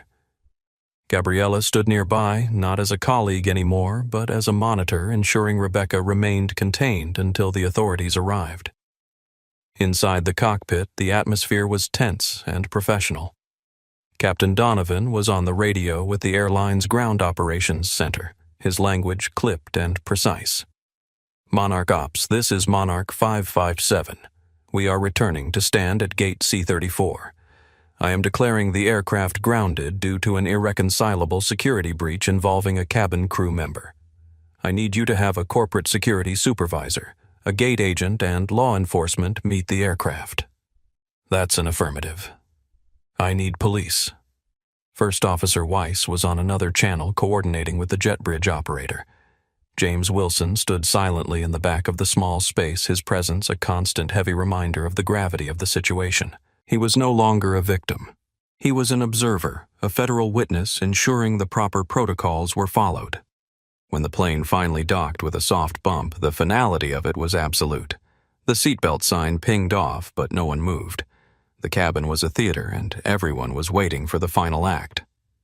Captain Donovan's voice came over the PA again, this time with a tone of grim resolution. "Ladies and gentlemen, we are now back at the gate. For your safety and to allow the authorities to conduct their business, we ask that you please remain seated until we give the all clear. Do not stand up and do not attempt to retrieve your luggage from the overhead bins." The forward cabin door was opened by the ground staff. A moment later, 3 figures stepped onto the aircraft. The first was a stern-looking woman in a Monarch Airlines corporate suit, Diane Hernandez, the station manager. The next 2 were officers from the Atlanta International Airport Police Department. They were large, imposing, and all business. They didn't even glance at the passengers. They walked directly to the front galley where Captain Donovan met them. He spoke in a low, urgent tone, gesturing back toward the aft of the cabin where Rebecca stood frozen. Then the 2 police officers and the station manager stepped into the aisle. They walked past the first-class seats through the premium economy section and continued into the main cabin. Every eye in the plane tracked their progress. As they passed row 22, James Wilson nodded almost imperceptibly to the officers, a silent acknowledgement between law enforcement professionals. They continued to the back of the aircraft and stopped directly in front of Rebecca. The lead officer, a tall man with a salt and pepper mustache, addressed her. His voice wasn't loud, but it carried with an authority that cut through the silence. "Ma'am, are you Rebecca Walsh?" Rebecca could only nod her throat too tight to speak. "I'm Officer Davis. We need you to come with us, please." It wasn't a request. "Come with you where I have to finish my flight," she stammered, a pathetic attempt to cling to a reality that no longer existed. "Your duties on this flight are concluded, Ms. Walsh," Diane Hernandez said, her voice like ice. "You need to come with us now. Collect your personal belongings." Rebecca looked at them, then at the rows of passengers watching her, their faces impassive, their phones still raised. This was the ultimate humiliation, the walk of shame. She who had prided herself on her authority and control was being publicly stripped of it all.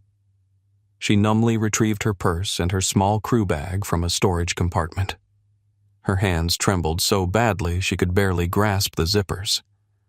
As the officers turned to escort her, she caught sight of James Wilson, who had just emerged from the cockpit. He stood near the forward galley, his face a mask of professional neutrality. There was no triumph in his eyes, no satisfaction, just a quiet, resolute stillness. He had done his duty. This was merely the consequence. That look, more than anything else, broke her. The realization that to him this wasn't personal. It was procedural. She wasn't a rival he had vanquished. She was a security threat that had been neutralized. As the officers led her down the aisle toward the open door, a low murmur rippled through the plane. Someone clapped a single, sharp sound. Then another joined in, and another. It wasn't a thunderous ovation, but a scattered smattering of applause from the passengers who had witnessed her abuse. It was the soundtrack to her disgrace. Each step was an eternity. She kept her eyes fixed on the floor, the patterned carpet blurring through her tears. She could feel hundreds of eyes on her back, feel the heat of her own shame as she stepped off the aircraft, and onto the jet bridge, leaving her career behind on that patterned carpet. The door to Flight 557 closed behind her. Inside, once she was gone, a collective sigh of relief seemed to pass through the cabin. The tension that had held everyone captive finally broke. Captain Donovan's voice came on the PA one last time. "Ladies and gentlemen, on behalf of Monarch Airlines and from me personally, I want to offer my sincerest apologies for what you have just witnessed and for the disruption to your travel plans. The behavior you saw from one of our crew members is unacceptable and is not representative of the values or the standards of this airline. It will be dealt with to the fullest extent, I assure you." He paused, and his next words were heavy with sincerity.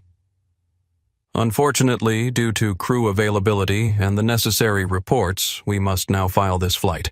Monarch 557 to Seattle is officially canceled. Please exit the aircraft row by row when directed. Our ground staff will be at the gate to assist you with rebooking options. We are truly sorry for this inconvenience." Groans of frustration echoed through the cabin, but they were tempered with understanding. As people began to gather their things, Arthur Kellerman made his way to the front.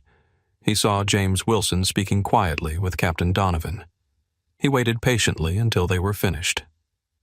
"Excuse me, Agent Wilson," Arthur said. James turned. "Yes, Arthur Kellerman," he said, extending a hand and a business card. "I'm an attorney. I was in seat 22C. I saw the whole thing. I also have a high-definition video of the entire incident, from her racist comment to the assault and her subsequent tirade. It's time-stamped and stable. If you or the U.S. Attorney's Office need a civilian witness, or this footage here is my direct line. What she did was beyond the pale." James took the card. "Thank you, Mr. Kellerman.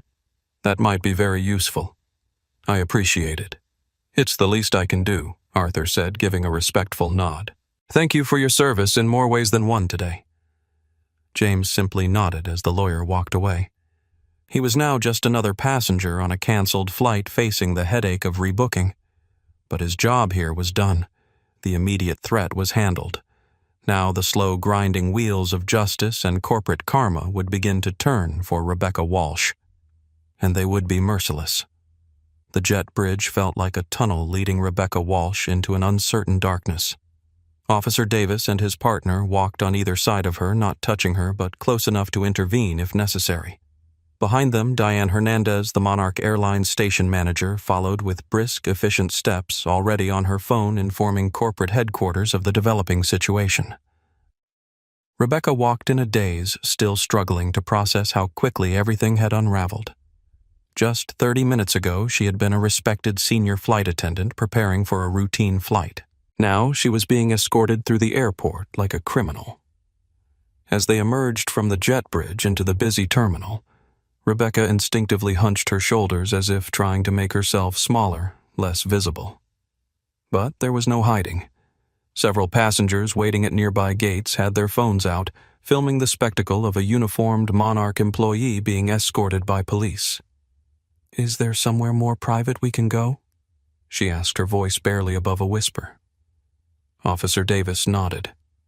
"We're taking you to the airport security office. It's just past the food court." The walk through the terminal felt endless. Rebecca was acutely aware of her uniform, now a mark of shame rather than pride. The crisp navy blazer with the Monarch wings pin that she had polished just that morning now felt like a costume, a reminder of a role she would never play again. They arrived at a nondescript door marked Airport Operations, Authorized Personnel Only. Officer Davis swiped a key card and they entered a brightly lit corridor that led to a series of offices and conference rooms well away from the public areas of the terminal. Rebecca was guided into a small room with a table, several chairs, and no windows. It was neither a formal interrogation room nor a comfortable office. It existed in that sterile middle ground of administrative spaces designed for difficult conversations. "Wait here, please," Officer Davis instructed. "Someone will be with you shortly." The door closed behind them, leaving Rebecca alone with her thoughts for the first time since the incident. She sank into a chair, her legs suddenly unable to support her weight. The silence of the room pressed in on her, broken only by the distant sound of airport announcements filtering through the walls and the pounding of her own heart in her ears. 10 minutes later, the door opened again. Diane Hernandez entered, followed by a man in a sharp suit whom Rebecca recognized as Thomas Blackwell, the head of human resources for Monarch's Atlanta hub. Behind them came Officer Davis and a woman in a dark blazer who introduced herself as Detective Sarah Williams from the Atlanta Police Department. Rebecca's stomach dropped. A detective. This wasn't just an airport security issue anymore. This was a criminal investigation. Ms. Walsh Diane began, her voice professionally neutral. I'm sure you understand the seriousness of the situation. Before we proceed, I need to inform you that this conversation is being recorded for internal Monarch Airlines purposes. She gestured to a small device on the table. Additionally, Detective Williams is here because a formal complaint has been filed regarding the incident on Flight 557. A formal complaint, Rebecca repeated weakly. Already?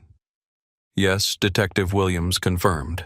We've received a report of assault against a federal officer. That's a serious allegation, Ms. Walsh. Rebecca looked between them, panic rising in her chest. I didn't know he was a federal officer. He was just a passenger. A soldier. That distinction doesn't actually matter under the law, Detective Williams said. Assault is assault. The victim's status as a federal air marshal simply elevates the charge to the federal level. Federal level. Rebecca's voice cracked. This was spiraling beyond anything she could have imagined. Let's take this one step at a time, Thomas Blackwell interjected. Ms. Walsh, from an employment perspective, we need to address the immediate issue of your status with Monarch Airlines. He opened a folder and removed a single sheet of paper. Based on the preliminary report from Captain Donovan and multiple witness statements, not to mention the direct complaint from a federal air marshal, we are terminating your employment with Monarch Airlines, effective immediately. Termination. Rebecca whispered the word, landing like a physical blow. But I have my union. Your union will be notified. Diane cut her off. But let me be very clear. The collective bargaining agreement does not protect employees from termination for cause in cases of gross misconduct, which includes endangering the safety of a flight criminal acts and assaulting a passenger. You, Rebecca, have managed to hit the trifecta in the span of about 15 minutes. The union can't touch this. Rebecca was instructed to turn in her company ID and crew badges. As she slid them across the polished table, it felt like she was surrendering her identity. That plastic card had been her ticket to the world, a symbol of a life she thought was glamorous, a life that set her apart. Now it was just a worthless piece of plastic. What happens now? She asked, her voice small in the sterile room. From Monarch's perspective, we'll complete our internal investigation and finalize the paperwork for your termination, Thomas explained. You'll receive formal documentation by mail within 48 hours. Any final pay and accrued vacation time will be processed according to company policy. And from a law enforcement perspective, Detective Williams added, we'll be continuing our investigation. The FBI has been notified due to the federal nature of the offense. You should expect to hear from them within the next day or two. The FBI. Rebecca felt lightheaded. This is completely disproportionate. It was just a slap, Miss Walsh. Officer Davis said firmly. You physically assaulted a federal officer in the performance of his duties on a commercial aircraft. Under 18 U.S. Code, for 111, that's a federal offense, punishable by up to 8 years in federal prison. This isn't a minor incident. Rebecca fell silent, the gravity of her situation finally sinking in. This wasn't about losing a job anymore. This was about potentially losing her freedom. Do you have someone who can pick you up? Diane asked, her tone softening slightly. Despite everything, there was a flicker of human concern in her eyes. You shouldn't drive in your current state. Rebecca shook her head. I can get an Uber. All right. Diane nodded. You'll need to change out of your uniform before leaving the airport. There's a bathroom down the hall where you can do that. As the meeting concluded, Rebecca was handed a clear plastic bag containing her termination paperwork and instructions for returning any additional company property in her possession. Her wings pinned the symbol of her 15 years with the airline was placed in the bag as well. She changed in the small bathroom, folding her uniform carefully out of habit, then pausing as she realized it no longer mattered how she treated the garments. They weren't hers anymore. Nothing of this life was hers anymore. As she left the airport security area and walked back into the main terminal, Rebecca Walsh was just another civilian in street clothes, anonymous among the thousands of travelers. No one turned to look at her. No one requested her assistance or questioned her authority. She was invisible, and for the first time in her life, she wished she could stay that way forever. Back on Flight 557, the passengers had begun the process of deplaning. The mood was a complex mixture of frustration over the cancellation, lingering shock from the incident they had witnessed, and the peculiar camaraderie that emerges when strangers share an unusual experience. Captain Michael Donovan stood at the front of the aircraft, personally addressing passengers as they exited. It was an old-school gesture, a captain taking responsibility for the experience of those under his care, even when the situation had been beyond his control. "I apologize for the disruption," he said repeatedly, making eye contact with each person. "Our team at the gate will help you with rebooking." When the Foster family approached with baby Lily, who was now fussing from the prolonged confinement, Donovan's expression softened. "I'm especially sorry for the little one." "First flight." "Yes," Emily replied, bouncing Lily gently. "And probably the last for a while after this experience." "Don't let today discourage you," Donovan said kindly. "Most flights are uneventful, I promise. In 30 years of flying, I've never experienced anything quite like this." Ryan nodded. "We understand it wasn't the airline's fault. That flight attendant well, she had issues. Still, we're committed to making this right," Donovan assured them. "Make sure you speak with our customer service team. We'll take care of you."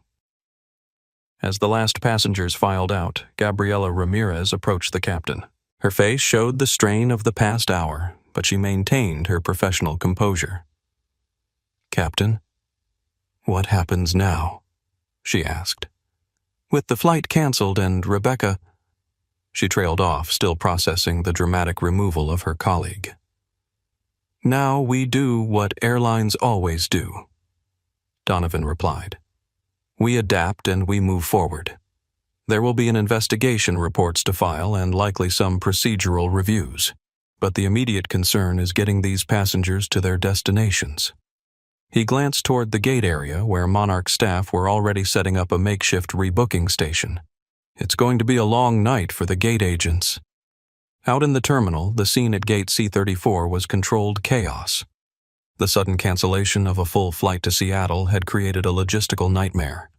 Passengers crowded around the counter, anxiety and frustration evident on many faces. A supervisor had been called in to assist the regular gate staff, and additional customer service representatives were arriving with tablets to help process the rebookings more efficiently. A digital sign had been set up. "Flight 557 passengers, we apologize for the inconvenience. Please form a line for rebooking assistance." Near the front of the line, Arthur Kellerman was on his phone, speaking quietly but intently. "Yes, I witnessed the whole thing. No, I've never seen anything like it in all my years of business travel. I already offered my contact information to the Air Marshal. Yes, I have it on video. No, I'm not posting it online. This is potential evidence in a federal case." The Foster family had found a quiet corner where Emily could nurse Lily while Ryan spoke with a customer service representative who had approached them directly, recognizing that a family with an infant needed priority assistance. "We can get you on the 7:45 flight to Seattle," the representative was explaining. "It's the last flight tonight. We'll also provide meal vouchers for dinner while you wait." "Thank you," Ryan said, genuine gratitude in his voice. "That's very helpful." Meanwhile, at the back of the crowd, 2 passengers from Flight 557 were already uploading content to social media. their voices animated as they recounted what they'd witnessed. She just straight up slapped him, one was saying into his phone. And then he turned out to be an air marshal. You can't make this stuff up. The story was beginning to spread beyond the confines of Gate C-34, rippling out into the digital world where it would soon take on a life of its own. Monarch slap and Hash flight attendant meltdown were already gaining traction on Twitter, the first viral videos appearing on TikTok and Instagram. Back at the aircraft, the cleaning crew had arrived to prepare the plane for its next assignment. They worked efficiently, resetting seatbelts, collecting abandoned items, wiping down surfaces, the ritual cleansing that readied an aircraft to begin anew as if the drama that had unfolded in its cabin had never happened. Captain Donovan watched them work for a moment, then turned to First Officer Weiss. "Let's get the paperwork started. It's going to be a mountain." Weiss nodded. "I've already been contacted by corporate security. They want our statements as soon as possible." "Not surprising," Donovan replied. "This is going to be a case study in crew management training for years to come." As they walked toward the operations office, Donovan spotted James Wilson standing near a window gazing out at the tarmac. The captain altered his course, approaching the air marshal with a respectful nod. "Agent Wilson, before you go, I wanted to thank you for your professionalism today. You handled a difficult situation with remarkable restraint." James turned from the window. "I appreciate that, Captain. But I was just doing my job." "Well, your job prevented what could have been a much worse situation," Donovan said. "If that had escalated at 35,000 feet, he didn't finish the thought. He didn't need to." James nodded his understanding. "I've seen how quickly things can spiral. Better to address it on the ground." "Will you be all right getting to Seattle?" Donovan asked. "I can speak with the customer service team. Make sure you're prioritized for rebooking." "No need for special treatment," James replied. "I'll work it out like everyone else. Besides," he added with the faintest hint of a smile, "I think I've had enough attention for one day." Donovan chuckled. "Fair enough. Safe travels then." As the captain walked away, James returned his gaze to the airport operations unfolding outside the window. Aircraft taxiing, ground crew directing the choreographed ballet of commercial aviation, continuing uninterrupted despite the small drama that had just played out inside. For James Wilson, it was a reminder of the resilience of systems, of how they absorbed disruptions and continued functioning. The machine might pause briefly, but it always resumed its rhythm. In this case, the disruption had been Rebecca Walsh. And while the airline would recover and continue, her personal trajectory had been irrevocably altered. James checked his watch. He needed to call Natalie, let her know about the delay, and then find a way home. The incident would require a report, paperwork, possibly testimony. But those were concerns for tomorrow. Today, he just wanted to get back to his family. As the chaos at Gate C-34 gradually organized itself into orderly queues of passengers waiting for rebooking, James Wilson found a relatively quiet corner of the concourse. He took out his phone and dialed a number from memory. "Federal Air Marshal Service, Atlanta Field Office." A crisp voice answered. "This is Wilson, badge number 6729. I need to speak with the supervisory air marshal in charge. One moment, please." After a brief wait, a deeper voice came on the line. "Ramsey here." "Wilson. What's your status, sir? I'm reporting an incident on Monarch Airlines Flight 557 Atlanta to Seattle. I've had to identify myself and intervene in a situation involving a physically aggressive flight attendant." There was a pause, then, "Give me the rundown." James provided a concise, detailed account of the events from the initial confrontation to Rebecca's racist comment, the assault, and the subsequent grounding of the flight. His report was methodical and unemotional, focusing on the facts rather than his personal experience of being assaulted. "The flight attendant, Rebecca Walsh, has been removed from the aircraft by airport police," he concluded. "Detective Sarah Williams from Atlanta PD is handling the initial investigation." "And you're uninjured?" Ramsey asked. "Affirmative. Minor facial redness from the slap, nothing more." "Good. This is going to kick up a hell of an administrative storm, Wilson. You'll need to come in and complete a formal incident report as soon as possible. The FBI will want to interview you as well since this falls under federal jurisdiction. Understood, sir. I was scheduled to continue to Seattle today. My family is expecting me. I know, and I'm sorry about that. Ramsey said, his tone softening slightly. But we need to process this while it's fresh. The U.S. Attorney's Office will likely be involved given the nature of the offense.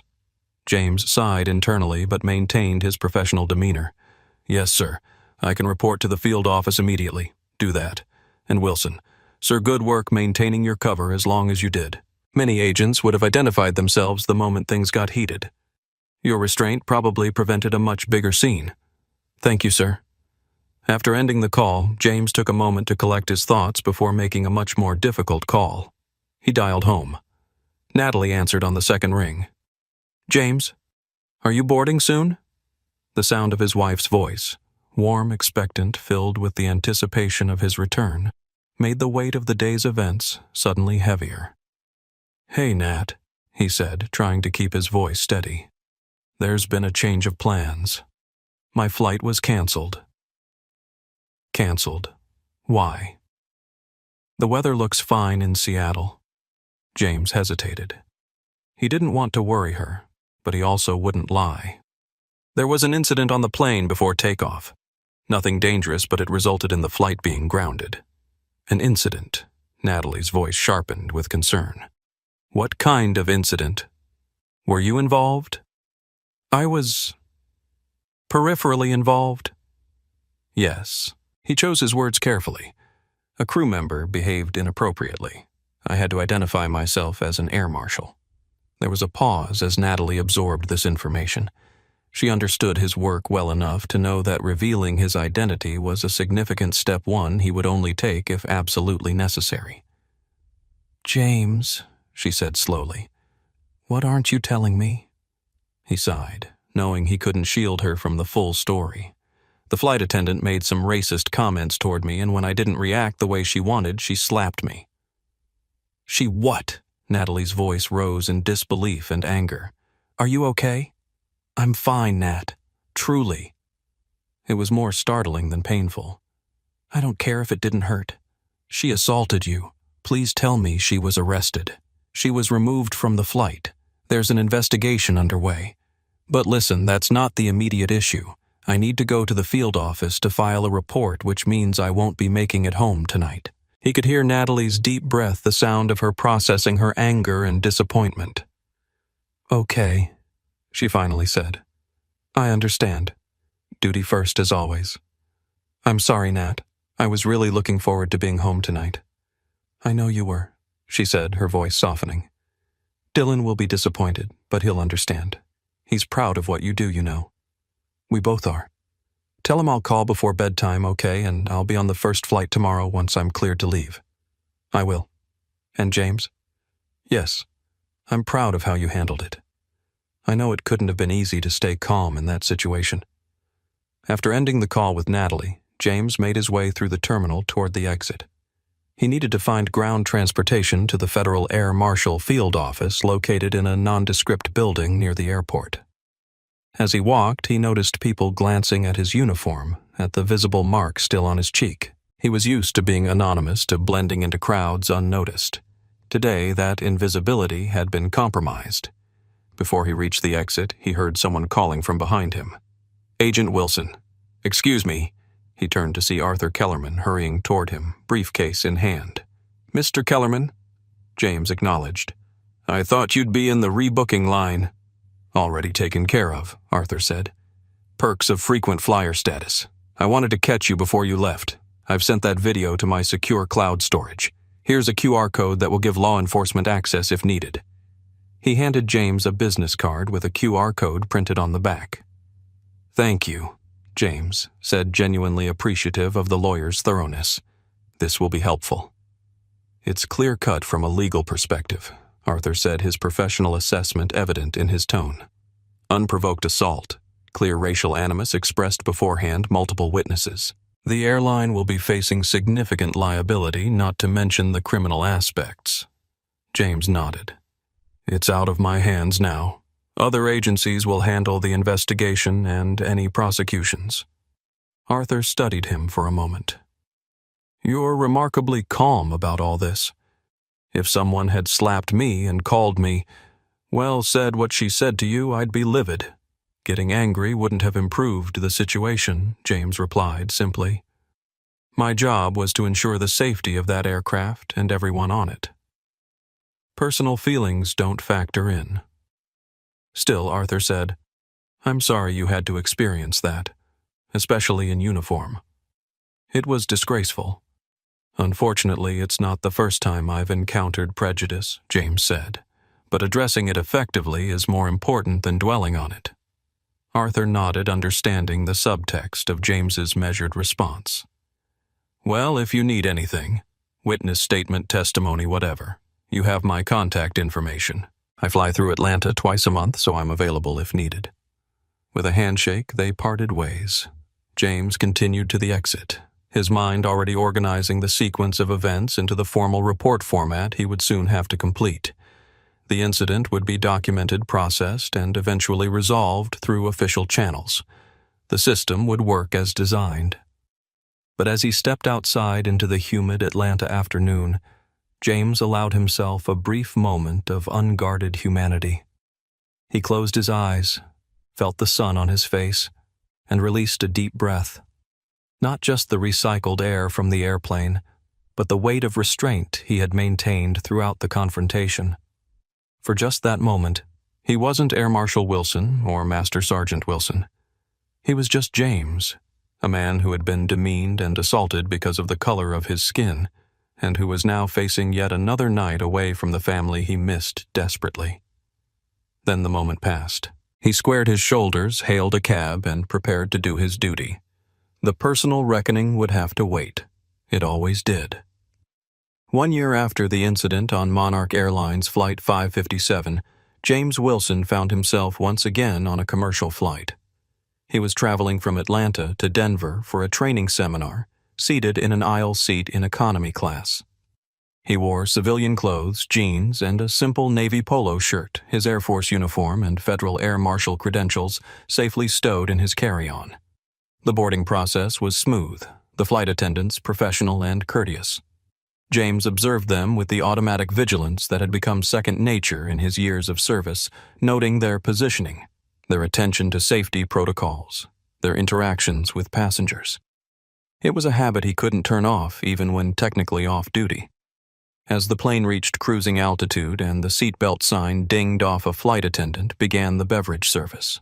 She was in her mid-50s with silver streaks in her dark hair and laugh lines around her eyes that spoke of a lifetime of genuine smiles.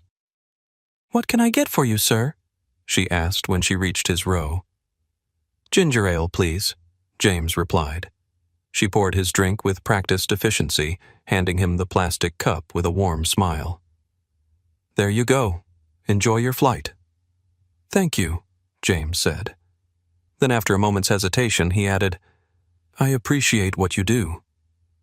The flight attendant looked surprised but pleased. "Thank you for saying that. It means a lot." As she moved on to the next row, James sipped his ginger ale and reflected on the year that had passed. The viral incident had changed his life in ways he hadn't anticipated. Though he had tried to maintain his privacy, his identity as the Air Marshal had become known. The Federal Air Marshal Service had reassigned him to administrative and training duties for several months, concerned that his cover had been compromised. Initially, he had resented the desk assignment, viewing it as a setback to his career. But over time, he had come to see the value in sharing his experience with new recruits.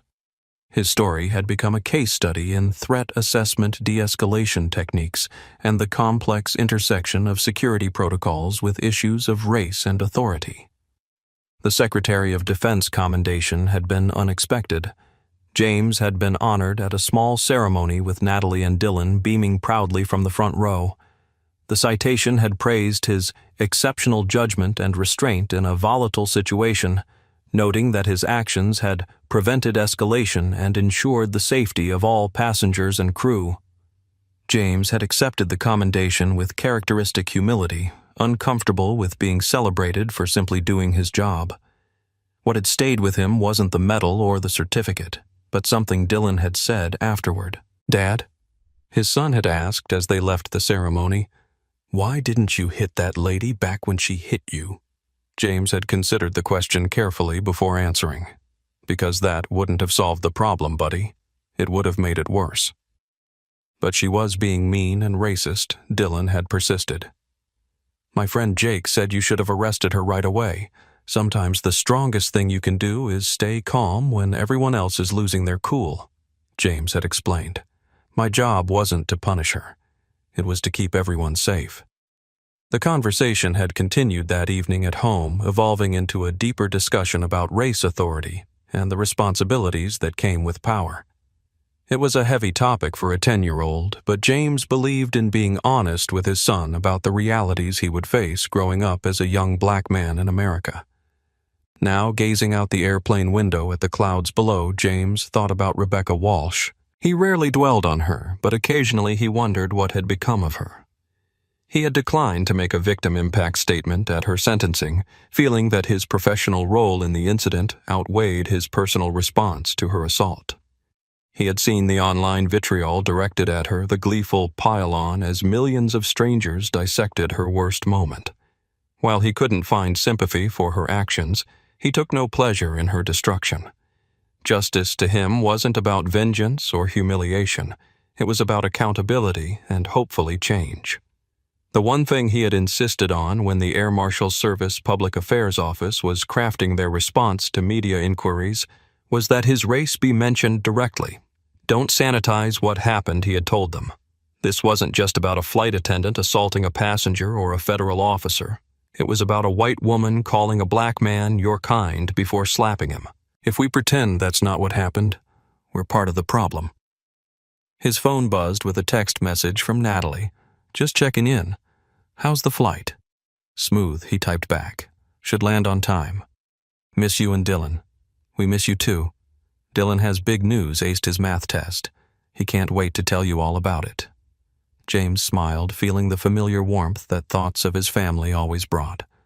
This connection, this love, this simple exchange about math tests and missing each other was what mattered. Not medals or commendations or viral videos. Just the steady, sustaining force of belonging to people who loved him completely. The flight attendant passed by again, checking on passengers. Everything okay with your drink? She asked.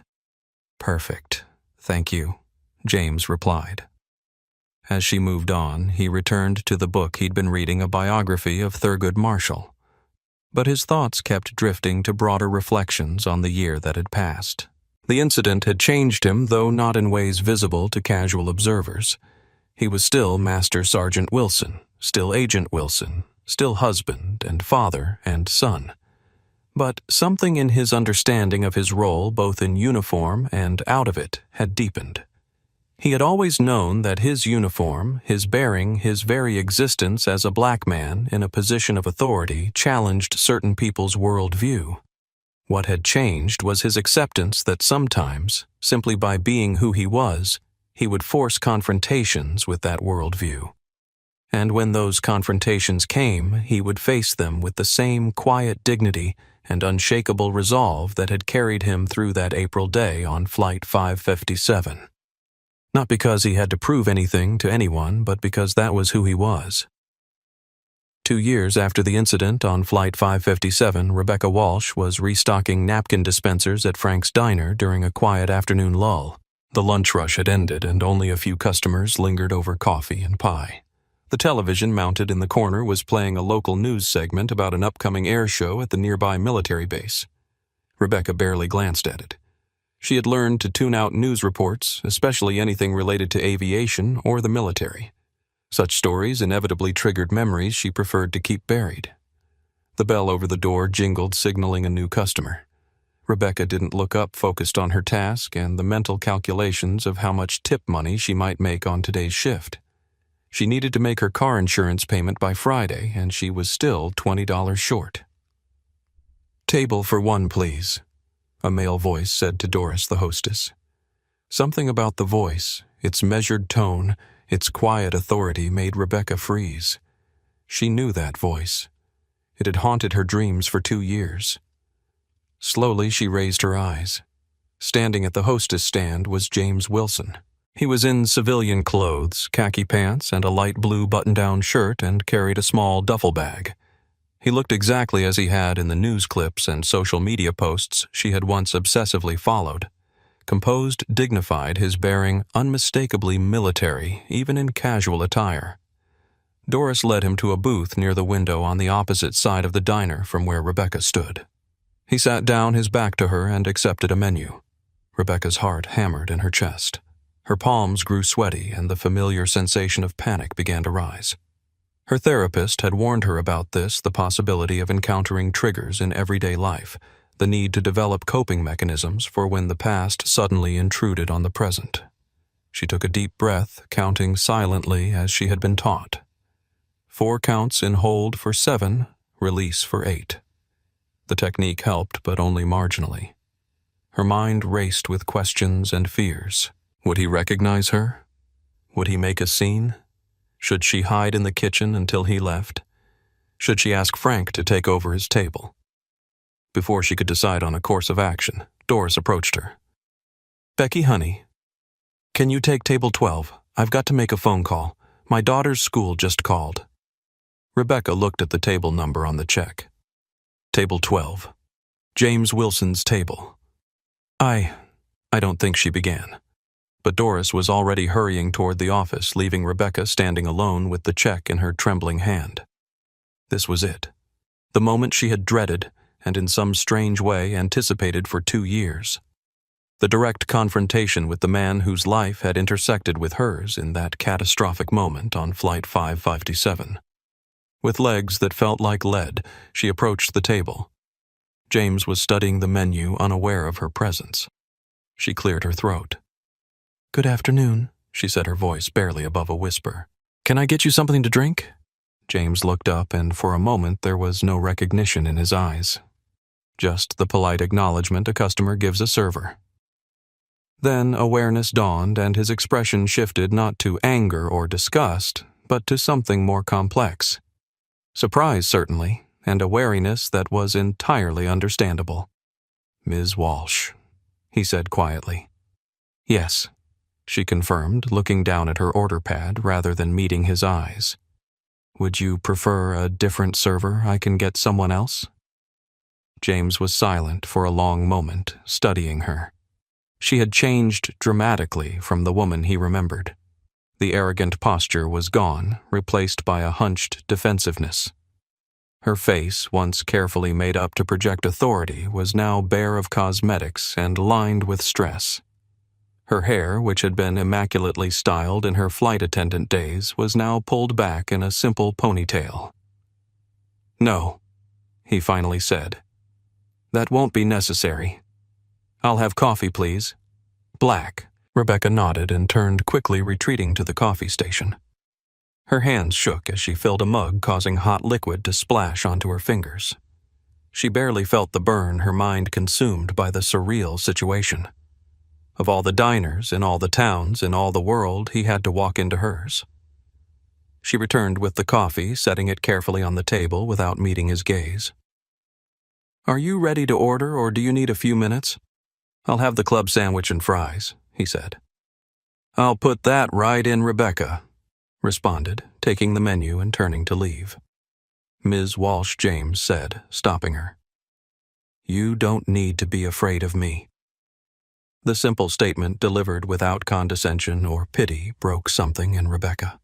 She had spent 2 years imagining this man as alternately a victim of her cruelty and an avenging angel who had destroyed her life. She had projected onto him her own guilt, shame, and resentment. But here he was, just a man ordering coffee and a sandwich, telling her not to be afraid.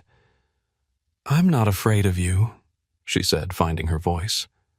"I'm afraid of myself, of what I did, of who I was." James nodded slowly, accepting her words without judgment. "I understand." Rebecca hesitated, then asked the question that had burned in her mind for 2 years. "Do you hate me?" "No," James replied without hesitation. "I never did." "You should," she said, her voice barely audible. "Everyone else does. I do. Hate doesn't solve anything," he said simply. It just creates more of what we already have too much of in this world." Rebecca stood there, order pad clutched to her chest, fighting back tears. This was not how she had imagined this encounter would go. There was no recrimination, no righteous anger, just a quiet dignity that made her own past behavior seem all the more shameful by comparison. "I'll get your order in," she said finally, unable to process the complex emotions swirling within her. As she walked back to the kitchen, Rebecca felt as though she were moving through a dream. The universe had given her something she had never expected: a direct confrontation with her past, with the person she had wronged most directly. Not in a courtroom or a televised apology, but in the mundane setting of a roadside diner on an ordinary Tuesday afternoon. She placed his order and took care of her other tables, moving automatically, her mind elsewhere. When his food was ready, she delivered it without comment, and he ate in silence, occasionally glancing at his phone. When he had finished and she brought his check, she finally found the courage to say what needed to be said. "Mr. Wilson," she began, her voice stronger now. "I know an apology is meaningless after everything that happened. Words can't undo what I did. But I am sorry. Deeply, genuinely sorry. Not just for what I did to you, but for who I was that day. For what I revealed about myself." James studied her for a long moment, his expression thoughtful. "Thank you for saying that," he said finally. "I believe you're sincere." He paid his bill, leaving a generous tip, and stood to leave. As he gathered his duffel bag, he paused. "Ms. Walsh," he said, "we don't get to choose the consequences of our actions, but we do get to choose who we become afterward. Remember that." With that, he walked out of the diner and out of her life once more, leaving Rebecca standing by the table, holding his empty coffee cup and feeling for the first time in 2 years the faintest glimmer of something that might, with time and effort, become peace. She watched through the window as he walked to his car, his posture straight, his stride confident. He didn't look back. And in that moment, Rebecca understood something profound about both of them. James Wilson had moved forward with his life not because he was untouched by their encounter, but because he had refused to let it define him. He had chosen who to become in its aftermath. Now it was her turn to make that same choice. As James Wilson drove away from the diner, the unexpected encounter with Rebecca Walsh replayed in his mind. He had recognized her immediately despite the dramatic changes in her appearance and demeanor. The transformation from the arrogant, entitled woman who had assaulted him to the humbled, anxious server he had just met was striking. He hadn't planned what to say to her. There had been no script prepared for a moment he had never expected to happen. But the words had come naturally, shaped by the perspective he had gained over the past 2 years. The road stretched before him, a straight line cutting through flat farmland. In the distance, the silhouettes of fighter jets from the nearby Air Force Base traced patterns against the blue sky, preparing for the upcoming air show. James watched them for a moment, feeling the familiar pull of his military identity. He thought about the path that had brought him here to this moment. The years of service, the dual role as Air Marshal, the incident on Flight 557, and everything that had followed. The publicity he had never wanted. The commendation he had accepted with mixed feelings, the conversations with Dylan about race and dignity and power, and now this chance meeting with the woman who had briefly but dramatically intersected with his life. What had struck him most about seeing Rebecca Walsh again was not her physical transformation, but the fundamental shift in her energy. The entitlement and anger that had radiated from her on the plane were gone, replaced by a palpable shame and regret. She was serving others now rather than demanding service. She was apologizing rather than accusing. James had no way of knowing if her transformation was genuine or lasting. People often changed when consequences forced them to only to revert to their true nature when the pressure eased. But he hoped for her sake and for the sake of anyone who crossed her path that she had truly learned from her fall. He didn't need her to suffer more than she already had. Justice to him wasn't about punishment. It was about growth, about becoming better than we were before. Sometimes that growth came from our triumphs, but more often it came from our failures, from moments when we were forced to confront the gap between who we thought we were and who we actually showed ourselves to be. His phone buzzed with a text message from Natalie. "How's the drive?" "Still on schedule." "On my way," he replied. "Should be home by dinner." "Had an interesting day. Can't wait to hear about it," came her response. As he drove toward home, toward the family that anchored and sustained him, James reflected on the strange symmetry of his encounter with Rebecca. 2 years ago, she had held power over him, at least in her own mind. She had been in uniform, he in a passenger seat. She had tried to use her authority to demean him, to put him in his place. Today, the dynamic had been reversed. He had been the customer, she the server. He had held social power, she had been vulnerable. But he had chosen not to wield that power against her, not out of magnanimity or forgiveness, but because that simply wasn't who he was. The true measure of character, his father had always told him, wasn't how you treated people who could help you, but how you treated people who couldn't. It wasn't what you did when everyone was watching, but what you did when no one was. Today, in a nearly empty diner in a small town with no cameras rolling and no audience to impress, James had chosen kindness over retribution, dignity over domination. Not because Rebecca Walsh deserved it, but because it was the right thing to do. Because it was the example he wanted to set for his son. Because it was who he had decided to be. The incident on Flight 557 had lasted mere minutes. The viral video had played for days. The legal proceedings had stretched for months. But the ripple effects of that moment would continue for years. Perhaps lifetimes, touching not just James and Rebecca, but everyone who had witnessed it in person or through a screen. One person using their power to diminish another. One person refusing to be diminished. And in the space between those two choices, a lesson about dignity that transcended race uniform authority or status. As James turned onto the familiar street leading home, he felt a sense of completion. The circle that had begun 2 years ago on that Atlanta runway had finally closed. Whatever path Rebecca Walsh took from here was her own journey. His continued forward toward the porch light already glowing in the gathering dusk, toward the family waiting to welcome him home. And in that knowledge there was peace. If this story resonated with you,